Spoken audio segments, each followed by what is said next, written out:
परम शांति। परम शांति। सभी का स्वागत है, परम परम स्वागत है। आज हमारे साथ है ज्योति प्रकाश भाई और आज हम बात करने वाले हैं बेसिक स्पिरिचुअलिटी से रिलेटेड बहुत सारे क्वेश्चन और उनके आंसर आज हम डिस्कस करने वाले हैं। तो मैं ज्योति प्रकाश भाई से काफ़ी क्वेश्चन पूछने वाला हूं और वो बहुत ही आसान शब्दों में जो हम समझ सके उस लैंग्वेज में, एक कॉमन मैन लैंग्वेज में आज हमारे को अपने क्वेश्चनों के जवाब देने वाले हैं। तो पहला क्वेश्चन है, what is spirituality and how does it differ from religion?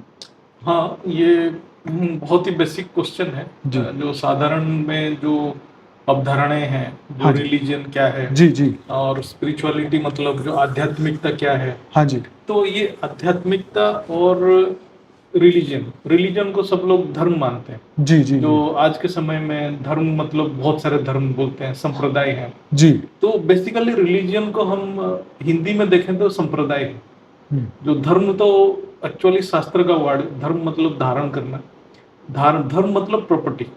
मतलब क्या प्रॉपर्टी है, हम हिंदी में जब पढ़ते हैं प्रॉपर्टी, जैसे स्थूल वस्तु का क्या प्रॉपर्टी है, जल का प्रॉपर्टी क्या है, वो धर्म है। जल का धर्म है बहना जी। ये धर्म माना जाता है। लेकिन ये जो रिलीजियन जो है ये इंग्लिश वर्ड है, तो इसका अर्थ जो है एक संप्रदाय टाइप का है, एक कम्युनिटी एक्टिविटी, ग्रुप एक्टिविटी है। वो एक ग्रुप है जो एक चीज को मान्यता देते हैं, एक चीज को बिलीव करते हैं, उनका एक रिचुअल्स रहता है, उसको वो धर्म मानते हैं। लेकिन स्पिरिचुअलिटी क्या है? स्पिरिचुअलिटी वर्ड ही आया स्पिरिट से। ओके। स्पिरिट मतलब एनर्जी। तो वो ऊर्जा कहाँ से मिल रहा है? तो जब एक आत्मा मतलब जो भी एक मनुष्य जो भी है वो अपनी ऊर्जा के स्रोत को ढूंढता है, तो वो स्पिरिचुअलिटी है। लेकिन रिलीजन क्या है? एक जैसे लकीर का फकीर है, मतलब एक मान्यता है, वो उसको कर रहा है, क्यों कर रहा है, कैसे कर रहा है, इसके पीछे पर्पस क्या है, वो उसको पता नहीं रहता है। तो एक टाइप का एक रिचुअल्स है। जो हम धर्म को माने तो, रिलीजन को माने तो एक रिचुअल है, लेकिन ये धर्म भी नहीं है, ये एक संप्रदाय है। और स्पिरिचुअलिटी मतलब वो अपने अंदर खोज जो करता है, अपनी ऊर्जा की खोज जो करता है, जो ऊर्जा की स्रोत क्या है, वो लाइफ का पर्पस को जो ढूंढता है, वो स्पिरिचुअलिटी है। और स्पिरिचुअलिटी रिलीजन से बहुत ऊपर है। बहुत जो ऊंची आत्मा है वो स्पिरिचुअलिटी में जाता है। जो साधारण है मतलब जो कॉमन मैन, वो रिलीजन में फंसे पड़े रहते हैं। तो जिसको ज्ञान की मतलब अभाव है, जो ज्ञान क्या है वो जानता नहीं, वो रिलीजन में फंसा पड़ा है। वही मैं भी यही सोचता था कि भाई जो ज्ञान है रियल में, जो मतलब प्रैक्टिकल कि भाई हम कौन है, तो क्या हम का आत्मा है। हाँ। या एक स्पिरिट है। स्पिरिट, ठीक है, अगर इंग्लिश में बोले तो स्पिरिट। तो हमारी आत्मा के रिलेटेड जो भी चीज ज्ञान है, वो स्पिरिचुअलिटी में आएगा। स्पिरिट ऊर्जा का स्रोत आत्मा। तो ये तो ज्ञान की फंडामेंटल है। लेकिन जो उस ऊर्जा की खोज करते करते आत्मा तक पहुंच गया, हाँ, तो वो असली ज्ञान है। बाकी रिलीजन तो आपको नो डाउट इसके बारे में भी बताएगा, लेकिन वो एक्चुअली लाइफस्टाइल है। रिलीजन मतलब लाइफस्टाइल, बेसिक चीज है ना, कि भाई आप हिंदू है तो आपको इस तरीके की लाइफस्टाइल जीनी है, आप मुस्लिम है तो आपको इस तरीके से। तो ये लाइफस्टाइल कैसे जीना, क्या नहीं करना, क्या करना, चलते हैं कि ऐसे जीने से वो अच्छे से जी सकते हैं। हाँ, उनका बिलीफ है। वो सच है झूठ है कितना, मतलब वो सबके अपने अपने अनुभव के हिसाब से, मान्यता के हिसाब से। इसको आप अपना विश्वास बोल सकते हैं या अंधविश्वास बोल सकते हैं, जो भी है वो उसको मानते हैं। तो रियल में स्पिरिचुअलिटी तो आत्मा और उससे रिलेटेड ही नॉलेज, ऊर्जा, आत्मा और परमात्मा, यस, उसके रचयिता परमात्मा।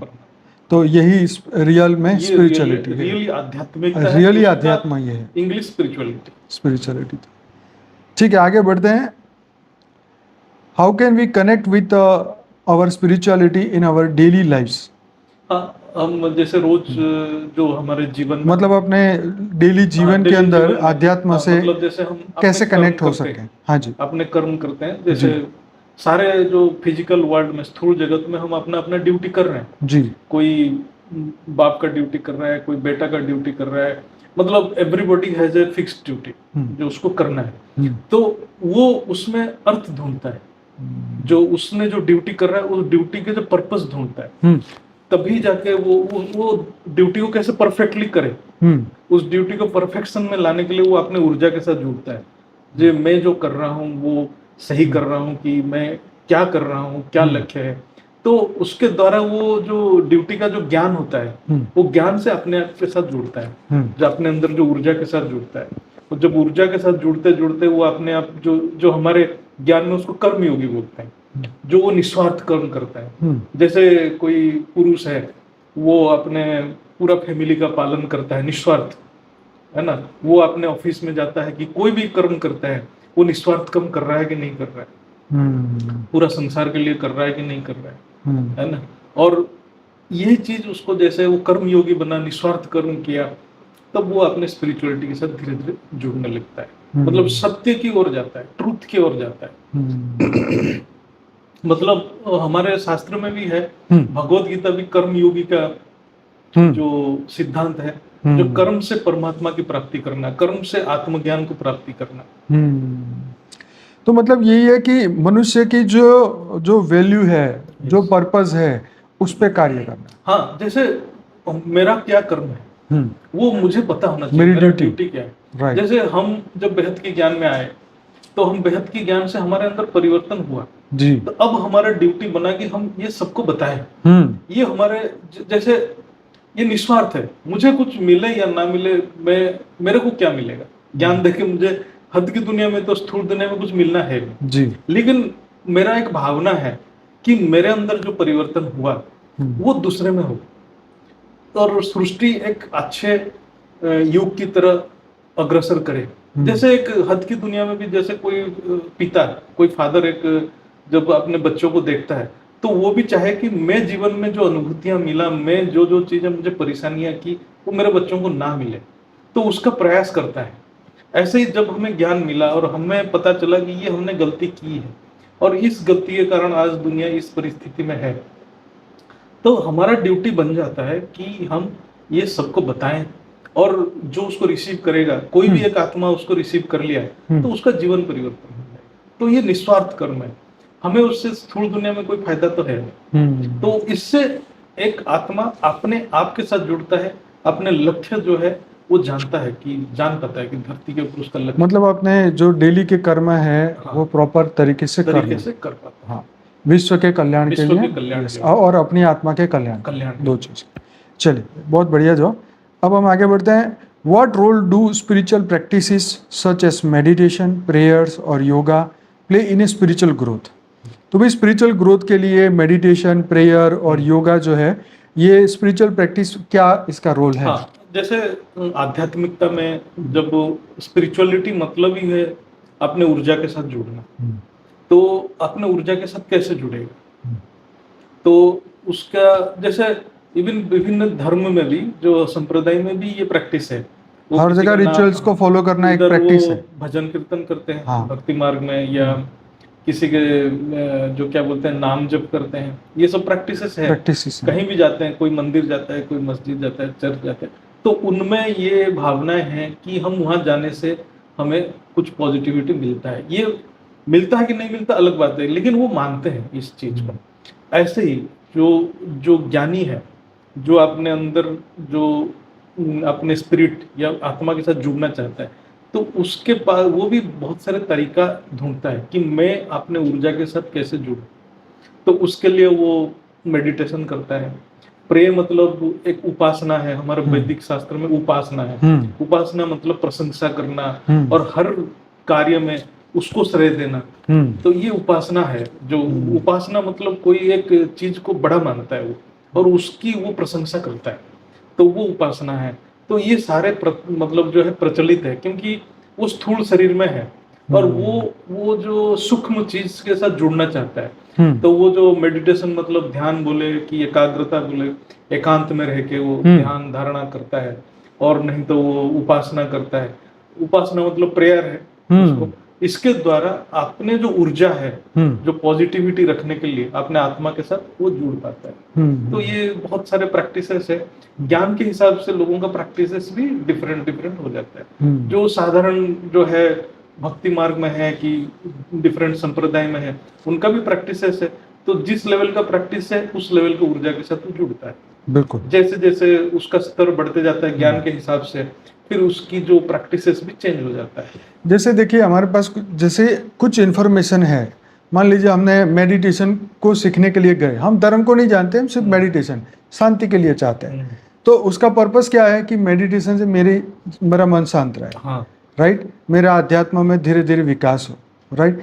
तो ये जो पर्सनल लेवल पे अपने मतलब दुनिया को वो समझने के लिए, अपने मन को समझने के लिए, अपने आप को समझने, वो हर आत्मा अपने आप को समझना चाहता है समझना चाहता और है, दुनिया को भी समझना चाहता है, दुनिया को कि भी समझना चाहता आज के समय में हर आत्मा के साथ बहुत सारे परिस्थितियां आ रहा है, है। बिल्कुल। वो परिस्थितियां को वो फेस नहीं कर पा रहा है, हाँ। इतना दुखी हो जाता है, वो हाँ। उसको समझना चाहता है, हाँ। और वो समझने के चक्कर में वो अपने आप के साथ अपने आप को क्वेश्चन पूछता है कि मेरे साथ क्यों, मेरे साथ क्यों, तो उसका आंसर ये सबसे मिलता है, और जब इससे आंसर मिलता है तो उसका लक्ष्य फिक्स हो जाता है, जी मेरा ये लक्ष्य है, नहीं तो वो उसका लक्ष्य जो है बिखर जाता है, फिर वो कहीं ना कहीं फंसा रहता है, क्या करना है क्या नहीं करना है उसको पता ही नहीं चलता है, कभी पैसे के पीछे भागता है, कभी पोजीशन के पीछे भागता है, और बाद में इतना दुखी हो जाता है, फिर पूछता है कि क्या चाहिए मुझे। तो ये जो आध्यात्मिकता स्पिरिचुअलिटी में उस चीज का उसका ज्ञान हो जाता है। वही स्पिरिचुअल ग्रोथ के लिए ये सभी चीजें हेल्प करती हैं हाँ। अपने अपने लेवल पे। जितना वो सीखता है, जितना चेतना का स्तर बढ़ता जाता है, उतना ही वो उसी कंटेंट को बहुत गहराई से समझता है। हाँ। हाँ। तो ये तो है स्पिरिचुअल ग्रोथ के लिए ये सभी चीजें इम्पोर्टेंट जरूरत है। है। हर लेवल पे हर हर व्यक्ति लेवल पे उसका अलग उसकी इम्पोर्टेंस बढ़ जाती है। अलग अलग उसका प्रैक्टिसेस है, हम्म।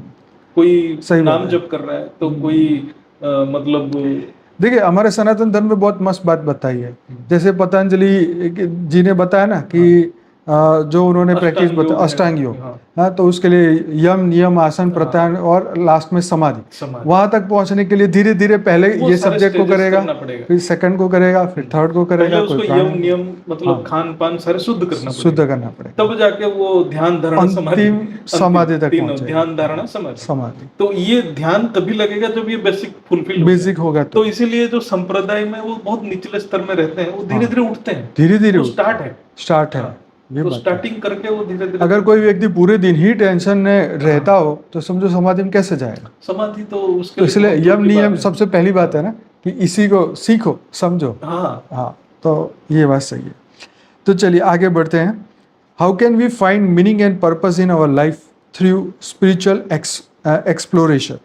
भी स्पिरिचुअल एक्सप्लोरेशन से आप अपने जीवन को जो मीनिंग और पर्पस कैसे समझे। ये हमारे जो बेहद के ज्ञान में तो यही बेसिक है। हाँ जी। खुद को जानना। हाँ, खुद को जानना। तो खुद को कैसे जानोगे, कैसे जानना। जैसे हमारे ज्ञान में तो बापूजी बार बार बोलते हैं कि खुद को जानोगे तो खुदा को जानोगे। सही है। और जैसे हमारे शरीर का पर्पस तो सभी का शरीर का पर्पस एक ही है, लेकिन आत्मा का पर्पस क्या है, जो वो शरीर को जो ऊर्जा दे रहा है वो आत्मा से ही आ रहा है, सबको पता है। हमारे सनातन धर्म में तो आत्मा परमात्मा में कोई डाउट नहीं करता, बराबर है। और आत्मा परमात्मा को वो सत्य मान के ही पूरा खोज करते थे और मूल तक पहुंच जाते थे। लेकिन आज की विज्ञान उसको मान नहीं रहा है, वो खोज कर रहा है लेकिन मान नहीं रहा है।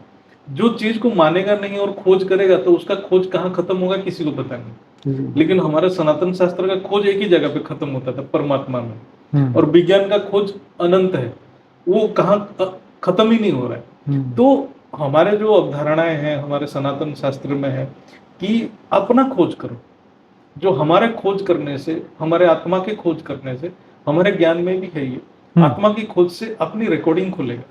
रिकॉर्डिंग खुलेगा तो उसको अपना ड्यूटी पता चलेगा, मैं आज धरती के ऊपर क्यों हूँ, किस लिए आया हूँ, और मेरा कर्तव्य क्या है, तो उसमें वो लग जाएगा। जब आत्मा अपने ड्यूटी पे लग जाता है, अपने मूल संकल्प के साथ जुड़ जाता है, तो वो निस्वार्थ कर्म में लग जाता है।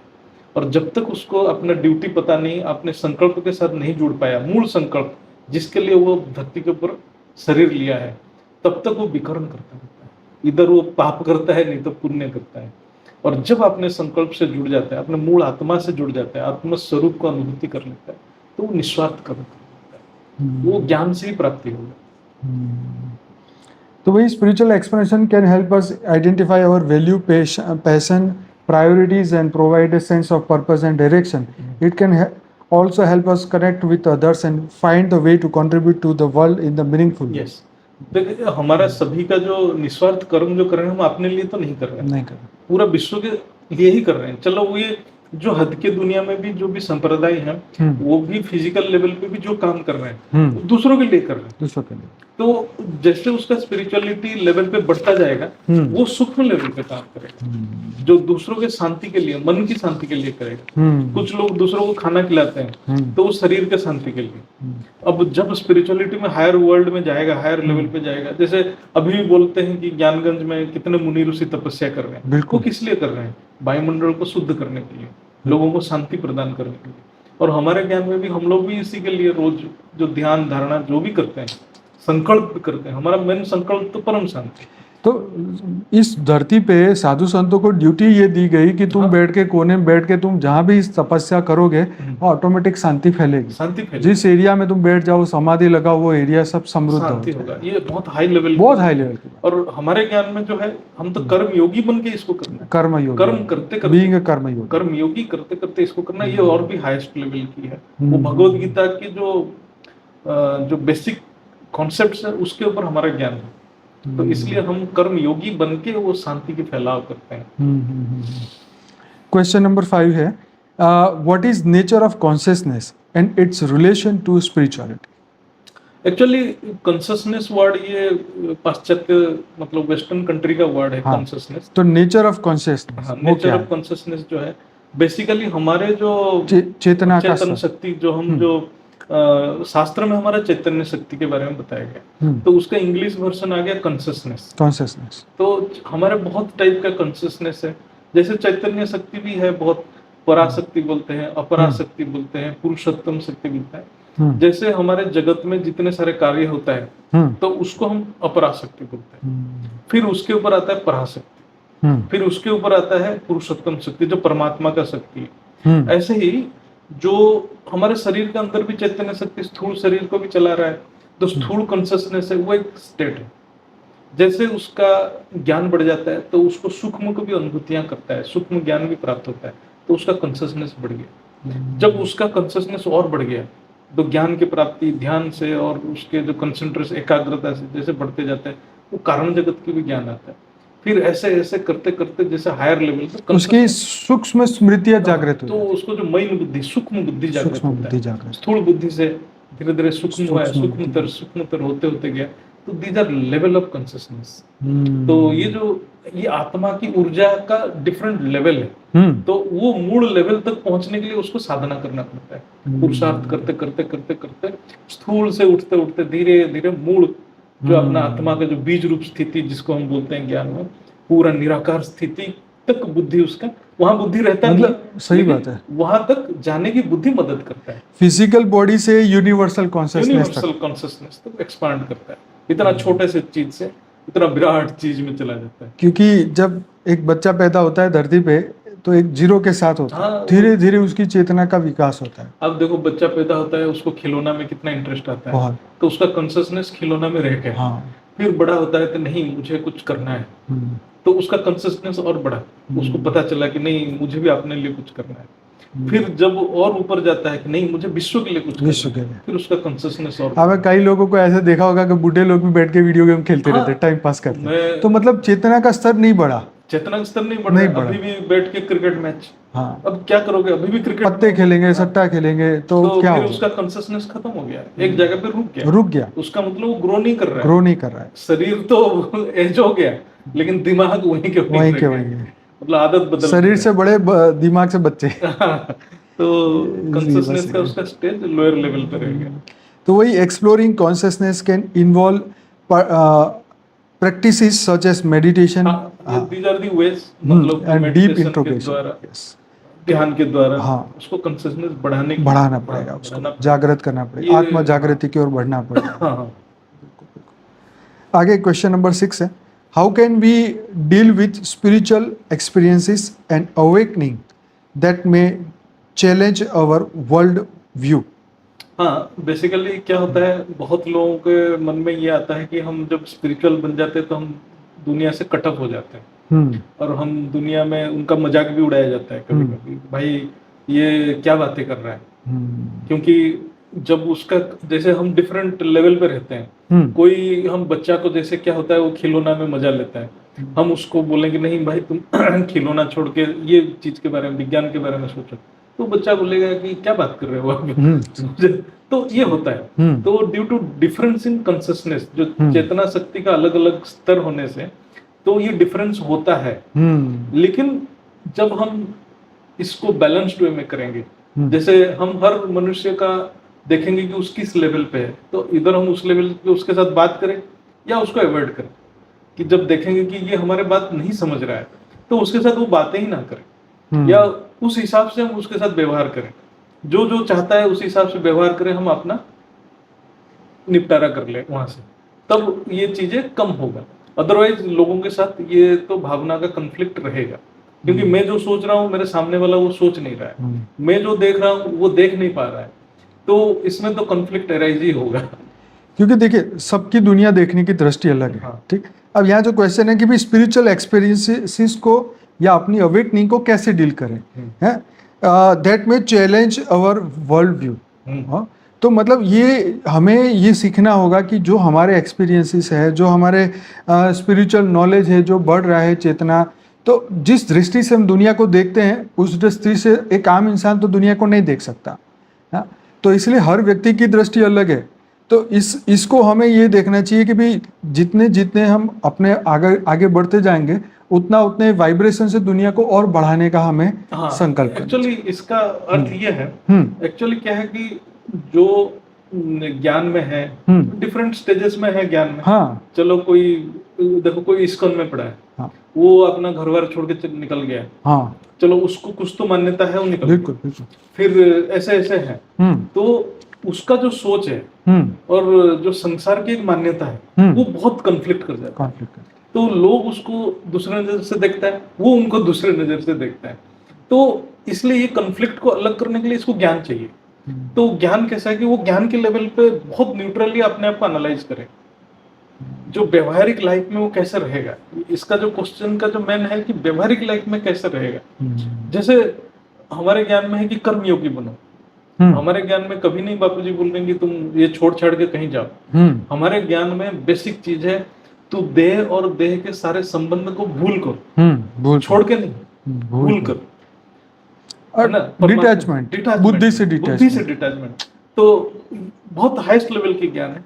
तो लेकिन लोग समझ नहीं पाते हैं। लोगों का जो स्टेज होता है, लोग सोचते हैं कि मैं फिजिकली छोड़ दूंगा तो मेरा छुटकारा मिल गया। तो उससे क्या है कि फिजिकली छोड़ तो देता है, संसार उसको छोड़ता नहीं, है ना। तो ये जो कॉन्फ्लिक्ट आता है वो ज्ञान के अभाव से आता है। जब उसको ज्ञान हो जाता है, पूरा ज्ञान रहता है कि मैं कर क्या रहा हूँ और मेरे सामने जो है उसका क्या पर्पस है, हर चीज को बैलेंस वे में देखना, वो ज्ञान से ही होगा।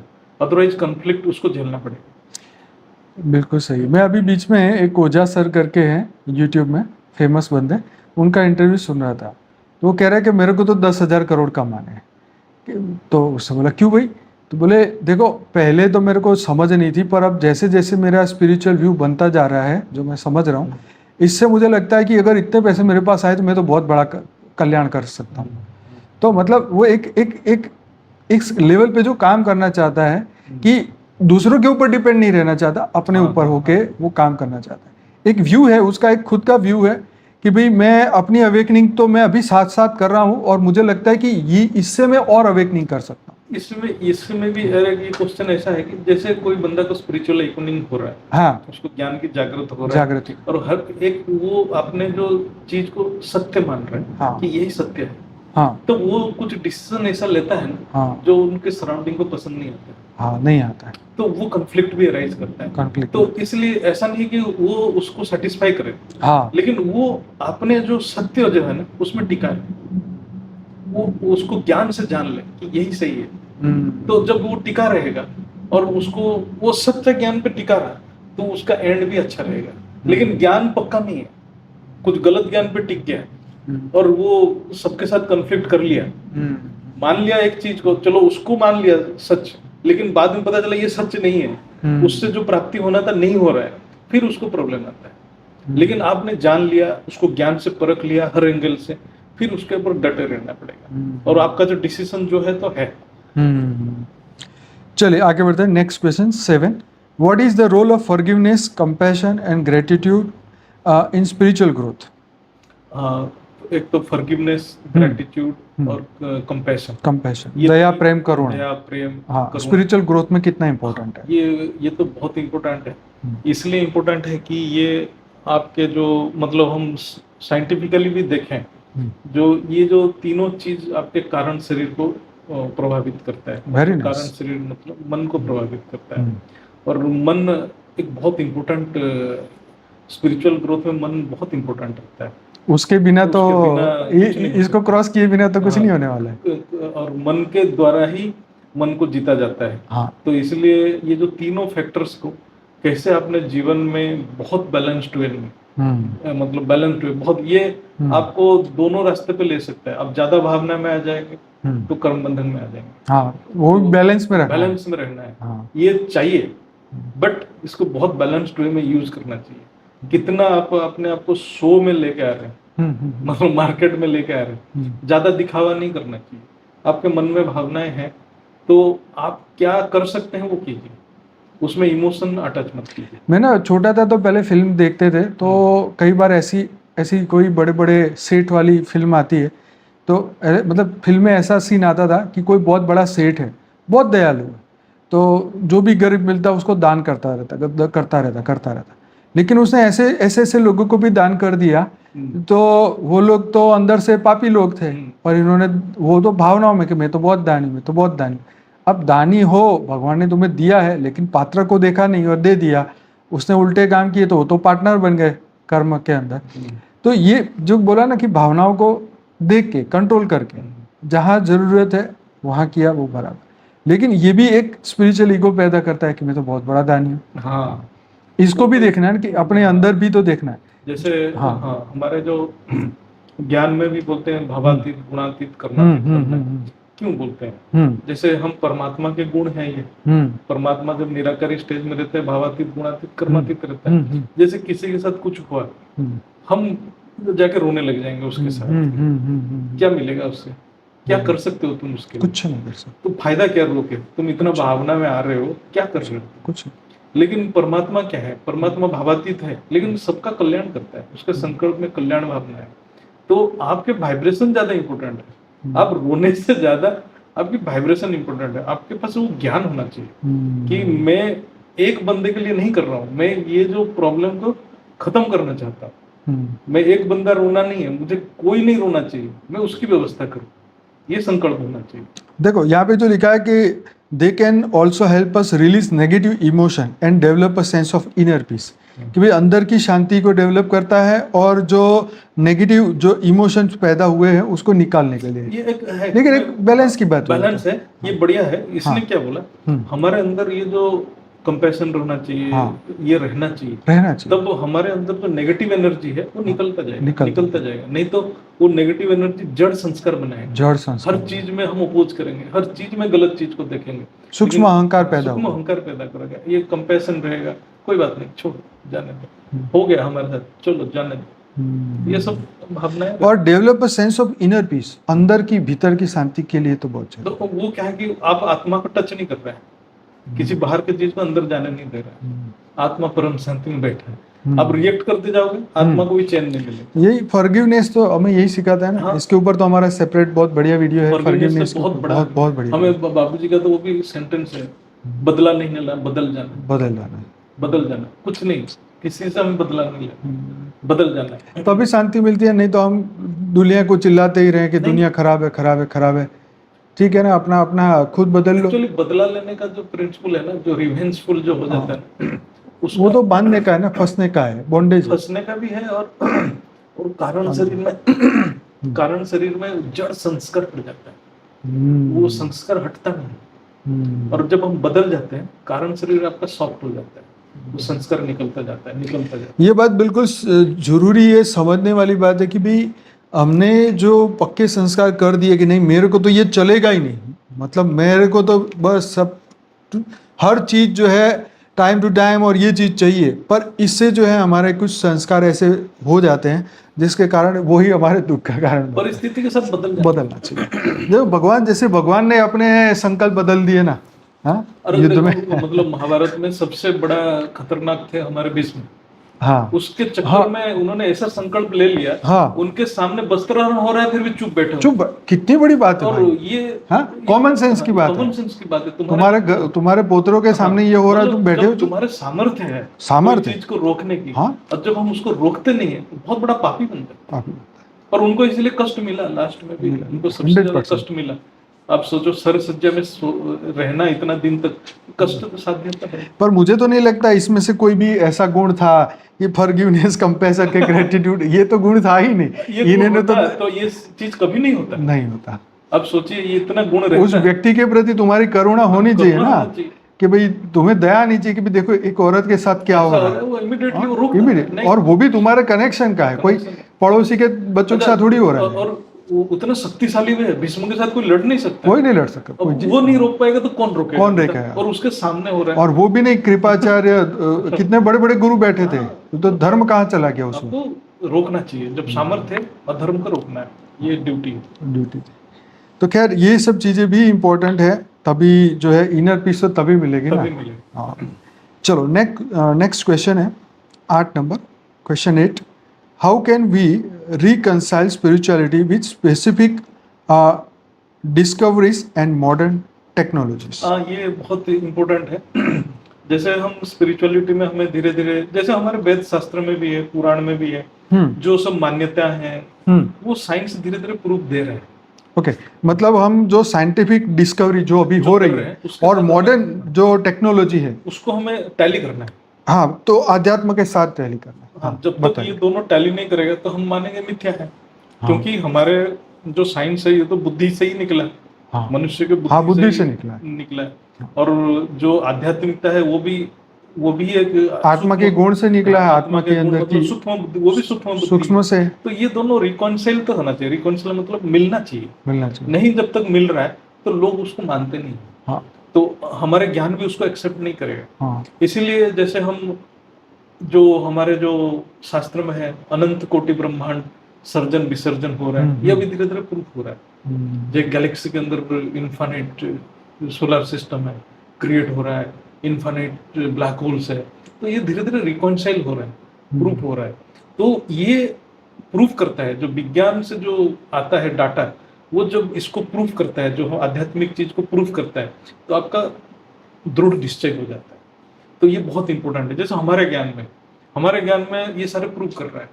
आज विज्ञान उसको मिल रहा है, यूनिवर्स, मल्टीवर्स, सारे कॉन्सेप्ट आ रहे हैं, और हमारे ज्ञान में ये चीज है। तो इसमें तो इंस्पिरेशन मिलना चाहिए। अरे हम जो सीख रहे हैं, हम जो जान रहे हैं, इससे बड़ा चीज कुछ है नहीं। एंड्रोमेडा गैलेक्सी के ऊपर बाबूजी जो बताया, वो नासा सारे डाटा दे रहा है।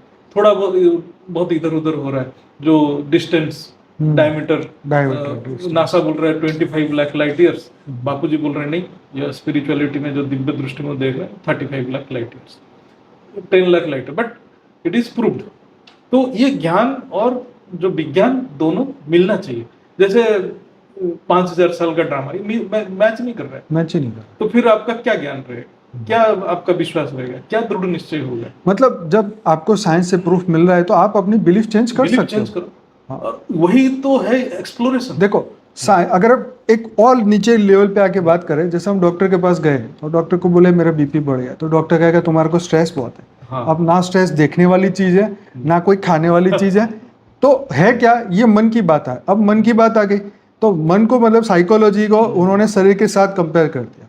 अब मन दिखने वाला नहीं है, और यहाँ तो बीपी ऊपर नीचे दिख रहा है। हाँ, ये तो साइंस और ये स्पिरिचुअलिटी है ना, मन का साइंस है, मन हो गया स्पिरिचुअलिटी एस्पेक्ट हो गया, और बीपी फिजिकल। तो इसको रिकंसाइल करो, साथ में लगाओ इसको। तो ये एक मेथड है जो आपकी स्पिरिचुअलिटी डेवलपमेंट एक्सप्लोरेशन का एक मेथड है।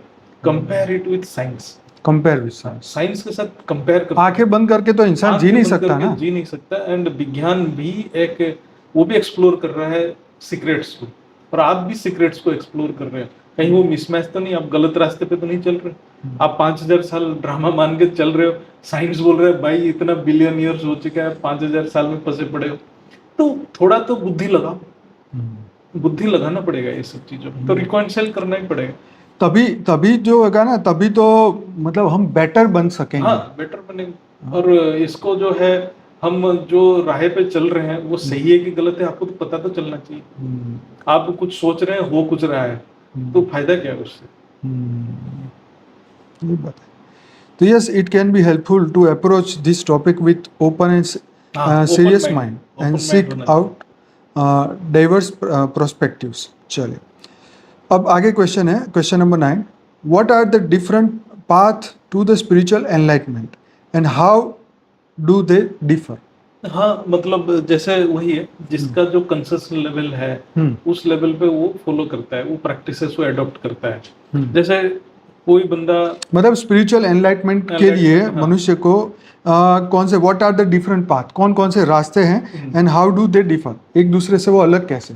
हाँ, मतलब वही बोला, उसका जो एनलाइटमेंट के लिए, एनलाइटमेंट का तो एक तो डेफिनेशन सबके लिए अलग अलग है। वो क्या पाना चाहता है, तो पहले तो वो डिफाइन, पहले तो एनलाइटमेंट का ही मतलब आप एनलाइटमेंट का जो अर्थ समझना पड़ेगा, जो उसको एनलाइटमेंट मतलब क्या है, किसको कहेंगे आप? किसको कहेंगे? कुछ लोग सूक्ष्म अनुभूति को एनलाइटमेंट मान लेते हैं, कुछ लोग चमत्कार को एनलाइटमेंट मान लेते हैं, तो वो वहीं से जुड़ते हैं जहाँ चमत्कार होगा, सिद्धि मिल गई तो ये एनलाइटन है, बड़ा पावरफुल जैसे मुझे जप करने से ही सिद्धि मिलेगा, तो वो जप का प्रैक्टिस करेगा, राइट, है ना। और कुछ लोग जैसे है कि नहीं, सूक्ष्म अनुभूति होने से मुझे एनलाइटमेंट होता है, जैसे क्रिया योगी जनरली बहुत सारे सूक्ष्म अनुभूतियां होता है। अच्छा, तो वो क्रिया योग करते हैं।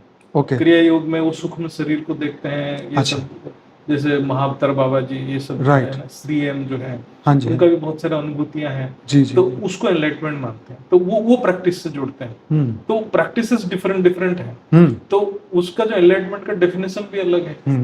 तो कोई जैसे जो लोग बहुत मेडिटेशन करते हैं, जो वो किस चीज को जानना चाहते हैं, कोई लेविटेशन के पहुंच जाता है। हाँ, जैसे वेद शास्त्र में भी है, वो उनके भी परमात्मा का डेफिनेशन सबके लिए अलग अलग है।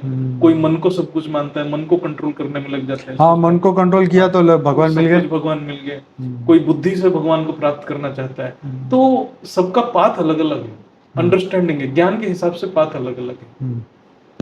तो इसलिए जैसे मतलब ज्ञान के हिसाब से अपना भगवान भी डिसाइड हो जाता है, और भगवान डिसाइड हो गया तो फिर उसका जो पुरुषार्थ भी उसी हिसाब से चलता है। तो इसलिए एनलाइटमेंट के लिए बहुत सारे पाथ है, लेकिन वो जो बोलते हैं ना, हर चीज एक जगह पे एंड होता है, वो ऐसा नहीं है। वो आपका सोच कहाँ तक जाता है, वहीं पर भगवान फिक्स हो जाता है। आपका सोच कहाँ है, इसलिए हमारे ज्ञान में बेहद का सोच रखो। आपका एक सीप में सोच है तो ब्रह्मांड में खत्म हो गया, आपका ब्रह्मांड के परम धाम में आपका मतलब यात्रा खत्म। आपका गैलेक्सी तक जाना है, महाशिव तक जाना है, तो फिर महाशिव में खत्म होगा। फिर महाशिव तक पहुंचने तक आपको पुरुषार्थ करना ही पड़ेगा। फिर आपका ऐसे ऐसे करते आप जाना कहाँ चाहते हो, तो उस हिसाब से पुरुषार्थ होगा। और एनलाइटमेंट का डेफिनेशन, रास्ता सबका अलग अलग है। किस कैटेगरी का आत्मा हो, किस कैटेगरी का ज्ञान है, किस कैटेगरी का आपका सोच है, उस हिसाब से आपकी पुरुषार्थ। जैसे हमने कल क्लास में चर्चा किया कि भाई गीता के अंदर बताया कि आत्मा अजर अमर अविनाशी है, ठीक? तो फिर अगर अजर अमर अविनाशी, तो मोक्ष किसका हो रहा है? व्हाट इज मीनिंग ऑफ मोक्ष? तो तब हमें ये एक सोच एक नेक्स्ट लेवल पे पहुंचाती है कि भाई मोक्ष एक अवस्था है जहां जाके आत्मा शांति से बैठ जाती है, अपने कर्म बंधन चुका के अपने अपने इष्ट के धाम में जाके बैठ जाती है। फिर जब समय आता है तब नीचे आती है। तो पर बनी तो कहीं ना, अगर अजर अमर अविनाशी है तो वो सदा काल के लिए लेना चाहिए, लेकिन यहाँ तो ब्रह्मांड की उत्पत्ति और जब काल अग्नि होता है तब तो वो भी खत्म हो जाता है। आपका एक शायद एक योग सेशन में आपने बताया अजर अमर अविनाशी है, तो फिर भी आत्मा का तो सर्जन हुआ ना, सर्जन तो हुआ ना फर्स्ट टाइम, सर्जन हुआ। ये पॉइंट को भी कोई पकड़े, हाँ पकड़े, तो फिर कैसे अजर अमर अविनाशी? हाँ, अजर अमर अविनाशी मतलब वो स्वयं सदा काल के लिए रहने, पहले भी था, अभी भी है, बाद में भी रहेगा, लेकिन तो, वो आया तो एक स्टार्टिंग पॉइंट आया, और जिसका स्टार्टिंग पॉइंट है वो तो अजर अमर अविनाशी हो ही नहीं सकता। बिल्कुल। लेकिन बापूजी ने वो कहा ना कि भाई ऐसे भी मल्टीवर्स है जो सदा काल के लिए एक बार पैदा हो, कभी खत्म ही नहीं, ऊर्जा अभी तक चल रहा है, ऊर्जा चल रहा है। तो ये एक हमारे मल्टीवर्स में, हमारे ज्ञान के हिसाब से समझा जाए तो हमारे मल्टीवर्स के अंदर जितने भी आत्मा क्रिएट हुए हैं वो तो अजर अमर अविनाशी माना नहीं जा सकता, नहीं माना जा सकता, क्योंकि दो मृत्यु लोक में आने वाली कोई भी आत्मा कैसे होगी, अजर अमर अविनाशी हो ही नहीं सकता। ये तो बात सच है। चलिए, तो इसीलिए इसको आगे बढ़ते हैं। अब नया क्वेश्चन है, 10th नंबर का क्वेश्चन।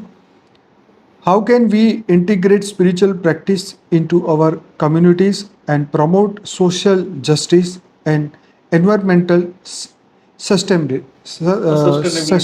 एक्चुअली ये जो कॉन्सेप्ट है, ये जो कम्युनिटी कॉन्सेप्ट, कम्युनिटी का हाँ, कॉन्सेप्ट ये इसमें स्पिरिचुअलिटी के साथ लिंक भी हो सकता है, नहीं भी लिंक हो सकता है कि भाई स्पिरिचुअल प्रैक्टिसेस से कैसे कम्युनिटी को प्रभावित करें। तो एक्चुअली क्या है कि आप जैसे ग्रुप्स है, डिफरेंट ग्रुप्स है, कोई ग्रुप वो एक चीज को मानता है, जैसे वो मानता है कि नहीं हमें रोज मंदिर जाना है, रोज वहां दिया जलाना है और 2 पेड़ लगाना है, तो फिर आप उस ग्रुप के साथ उसको बता सकते हो, जो इतना तक समझ गया तो वो करेगा। लेकिन फिर जो ग्रुप बोलेगा नहीं मुझे क्या मिलेगा मंदिर जाने से, जो जिसका कॉन्शियसनेस बहुत हाई चला गया, वो लेटेस्ट एक बहुत बड़ा ज्ञानी है, वो बोलेगा नहीं मेरा संकल्प क्या है, मेरा संकल्प के ऊपर मैं फोकस करूं, मैं अपने संकल्प को ऊपर टिके रहूं और मेरा मन को विलीन करके उसमें करूं, फिर उसको दिया जलाने से कोई मतलब नहीं, वहां दिया जले, धूप जले, पेड़ लगे ना लगे, कोई फर्क नहीं पड़ता, वो उस लेवल पे काम करेगा। तो जो ये ज्ञान के साथ सहमति है जिसका, वो ग्रुप वो करेगा, वो ग्रुप वो करेगा। तो इसको कोई यूनिफॉर्म हम नहीं कर सकते हैं। जो ग्रुप का जो सेम लेवल की आत्मा है वो इकट्ठा रहेंगे, वो एक काम को करेंगे। लेकिन एक चीज है, चाहे वो हाईएस्ट लेवल की स्पिरिचुअलिटी है, चाहे वो लोएस्ट लेवल पर है, उनका एक ही सोच रहना चाहिए कि विश्व कल्याण। चलो एक ग्रुप है कि कोई संप्रदाय है, एटलीस्ट वो इतना तो सोचे हम अपने संप्रदाय का तो कल्याण करें। कोई एक चाहता है कि मैं अपना देश का कल्याण करूं, मतलब चलो उसको बहुत ऊंची ज्ञान नहीं है, लेकिन ये तो सोचे कि मैं अपना देश का करूं।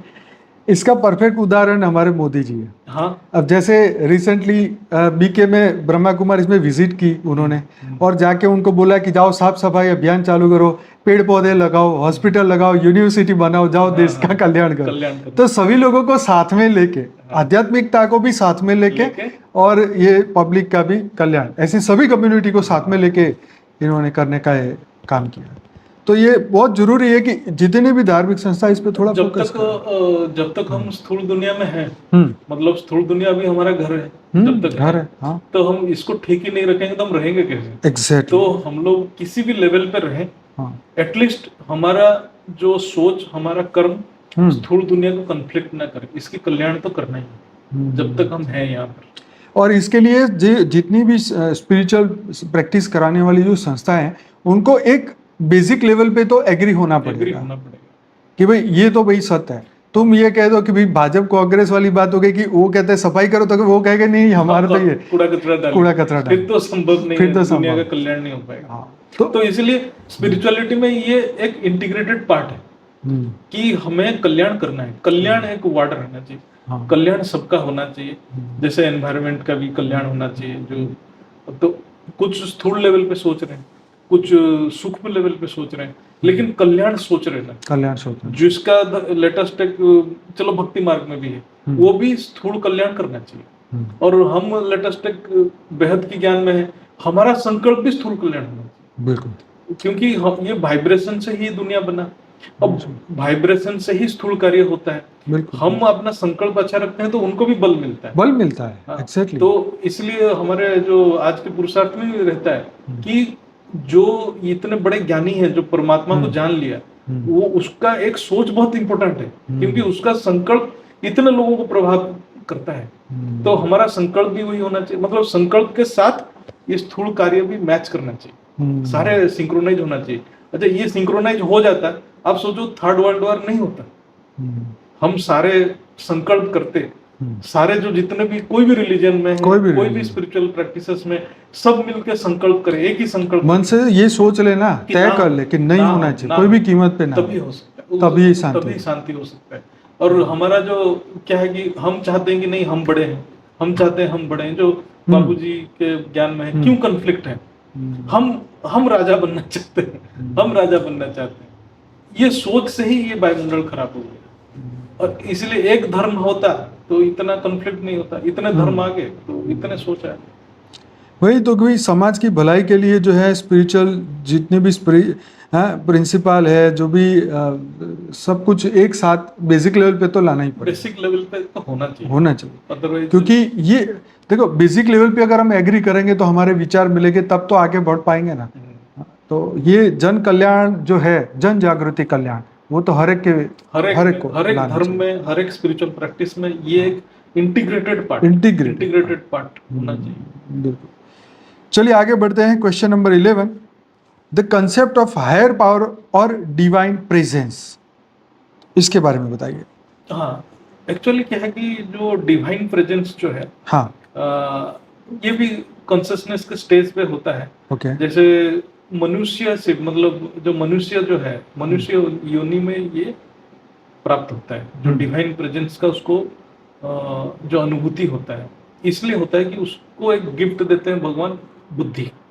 बुद्धि बाकी प्राणी में नहीं रहता है। धरती के ऊपर हम स्थूल जगत में देखें, जितने भी प्राणी हैं, क्या होता है, जो जहां पर बहुत सारे लोग हैं, मनुष्य हैं, वो मानते हैं कि कोई एक डिवाइन पावर हमें कंट्रोल कर रहा है, नेचर को कंट्रोल कर रहा है, इसलिए वो मंदिर बनाते हैं, क्योंकि उनको दिखता तो कुछ है नहीं, सोचते हैं कि ये कोई एक भगवान है। तो कंसेप्ट ऑफ ब्रह्म, हाँ, ब्रह्म, वो लाइट, तो वहां से वो मतलब जो है, जो क्या बोलते हैं, मूर्ति पूजा हो कि उसका जो निराकार की पूजा हो, करते हैं। अन्य पशु वशु में तो वो है ही नहीं, क्योंकि बुद्धि से। तो ये जो है हायर पावर, जो डिवाइन पावर, ये बुद्धि से समझा जा सकता है जब स्थूल में है, तो इसलिए ज्ञान बहुत जरूरी है। तो बुद्धि से वो इमेजिन करता है, जो क्या करता है, अपने आप को एनालिसिस करता है, सेल्फ एनालिसिस करता है, और पूरा ब्रह्मांड को, जो पूरा सृष्टि को अनुभव करता है, देखता है, तब वो जानता है कि जो इतना व्यवस्थित कैसा है। जैसे सूर्य, सही बात है, सूर्य कितनी परफेक्टली चक्कर लगा रहे सूर्य के। अच्छा, पृथ्वी सूर्य के ओर लगा। उस दिन जो बापूजी एंड्रोमेडा गैलेक्सी के ऊपर बता रहे थे, हर गैलेक्सी में इतना इक्वल स्पीड, इक्वल डिस्टेंस रखते, नहीं तो टकराव हो जाए। तो ये कैसे हो रहा है, कैसे हो इतना एग्जैक्ट स्पीड। तो एक तो डिवाइन पावर है ना, जो इसको तो ये जो व्यवस्था किसने बनाई, सबको यही क्वेश्चन है। वेद शास्त्र में भी यही मूल क्वेश्चन है। बोलते पहले आप ये पूछो कि ये व्यवस्था कैसे बना। 6 ऋतु होता है, बारिश का ऋतु आता है, बारिश का ऋतु में वेपर होके जाता है, कहाँ जाता है, कैसे बादल बनता है, कैसे बारिश होता है, ये व्यवस्था किसने बनाई। कोई तो है ये इतना सोचने वाला। उन्होंने इतना अच्छा एनालाइज किया है कि ये सब परमात्मा, धूप पड़ेगी तो फिर पानी जो है पानी जाएगा, तो ये सारे सिस्टम बनाया किसने। तो बहुत, मतलब वेद शास्त्र में तो इसका व्याख्या इतना सुंदर है, बहुत सुंदर। उन्होंने उसको ओंकार में भी कंपेयर किए हैं। जैसे पूरा सृष्टि जो है, सृष्टि की रचना एक ओंकार की ध्वनि है, और सृष्टि का जो विलय भी एक ओंकार का ध्वनि है, ओंकार का। तो ये सब एक व्यवस्था है। ये व्यवस्था को किसने बनाया, डिवाइन परफेक्शन किसने बनाया। एक के बाद सीक्वेंस मेंटेन होता है, पर्टिकुलर स्पीड मेंटेन होता है। और जैसे अब सोचो, धरती में हम बीज बो देते हैं, पेड़ उगता है, पानी गिरता है, पेड़ उगता है, ये सब व्यवस्था किसने बनाया। तो यहाँ से एक डिवाइन पावर, हायर पावर, इसलिए नेचर को ज्यादा पूजा करते हैं। जो नेचर ऐसा कितना गिफ्ट दे रहा है, सच्ची बात है, सच्ची बात। तो यस, इसीलिए ये concept of higher power and divine presence हर एक को मानना चाहिए, समझना चाहिए इसको, कि भाई जब तक आप उसको ही नहीं जानोगे, आपको बुद्धि का तर्क ही नहीं लगेगा कि यार ऐसा है तो कोई है, कोई तो है। अब वो कोई कौन है, भले आंखों से ना दिखे, लेकिन ये तर्क तो आपको समझा रहा है ना। एक चींटी के लिए भी खाने की व्यवस्था की गई है, तो चींटी का भी तो भला सोचने वाला कोई तो है। मतलब हर प्राणी के लिए सिस्टम बना है, उसका लाइफ कैसे कटेगा। तो चलिए आगे बढ़ते हैं क्वेश्चन नंबर 12 की ओर। The purpose of life and our individual roles in it. हाँ, ये तो पर्पस ऑफ लाइफ तो आध्यात्मिक से पता चलेगा, जब स्पिरिचुअलिटी में जुड़ेगा, अपना एनर्जी के साथ जुड़ेगा, फिर अपना ड्यूटी पता चल जाएगा। हाँ, तो आई थिंक ये क्वेश्चन तो हम पहले बात कर चुके हैं।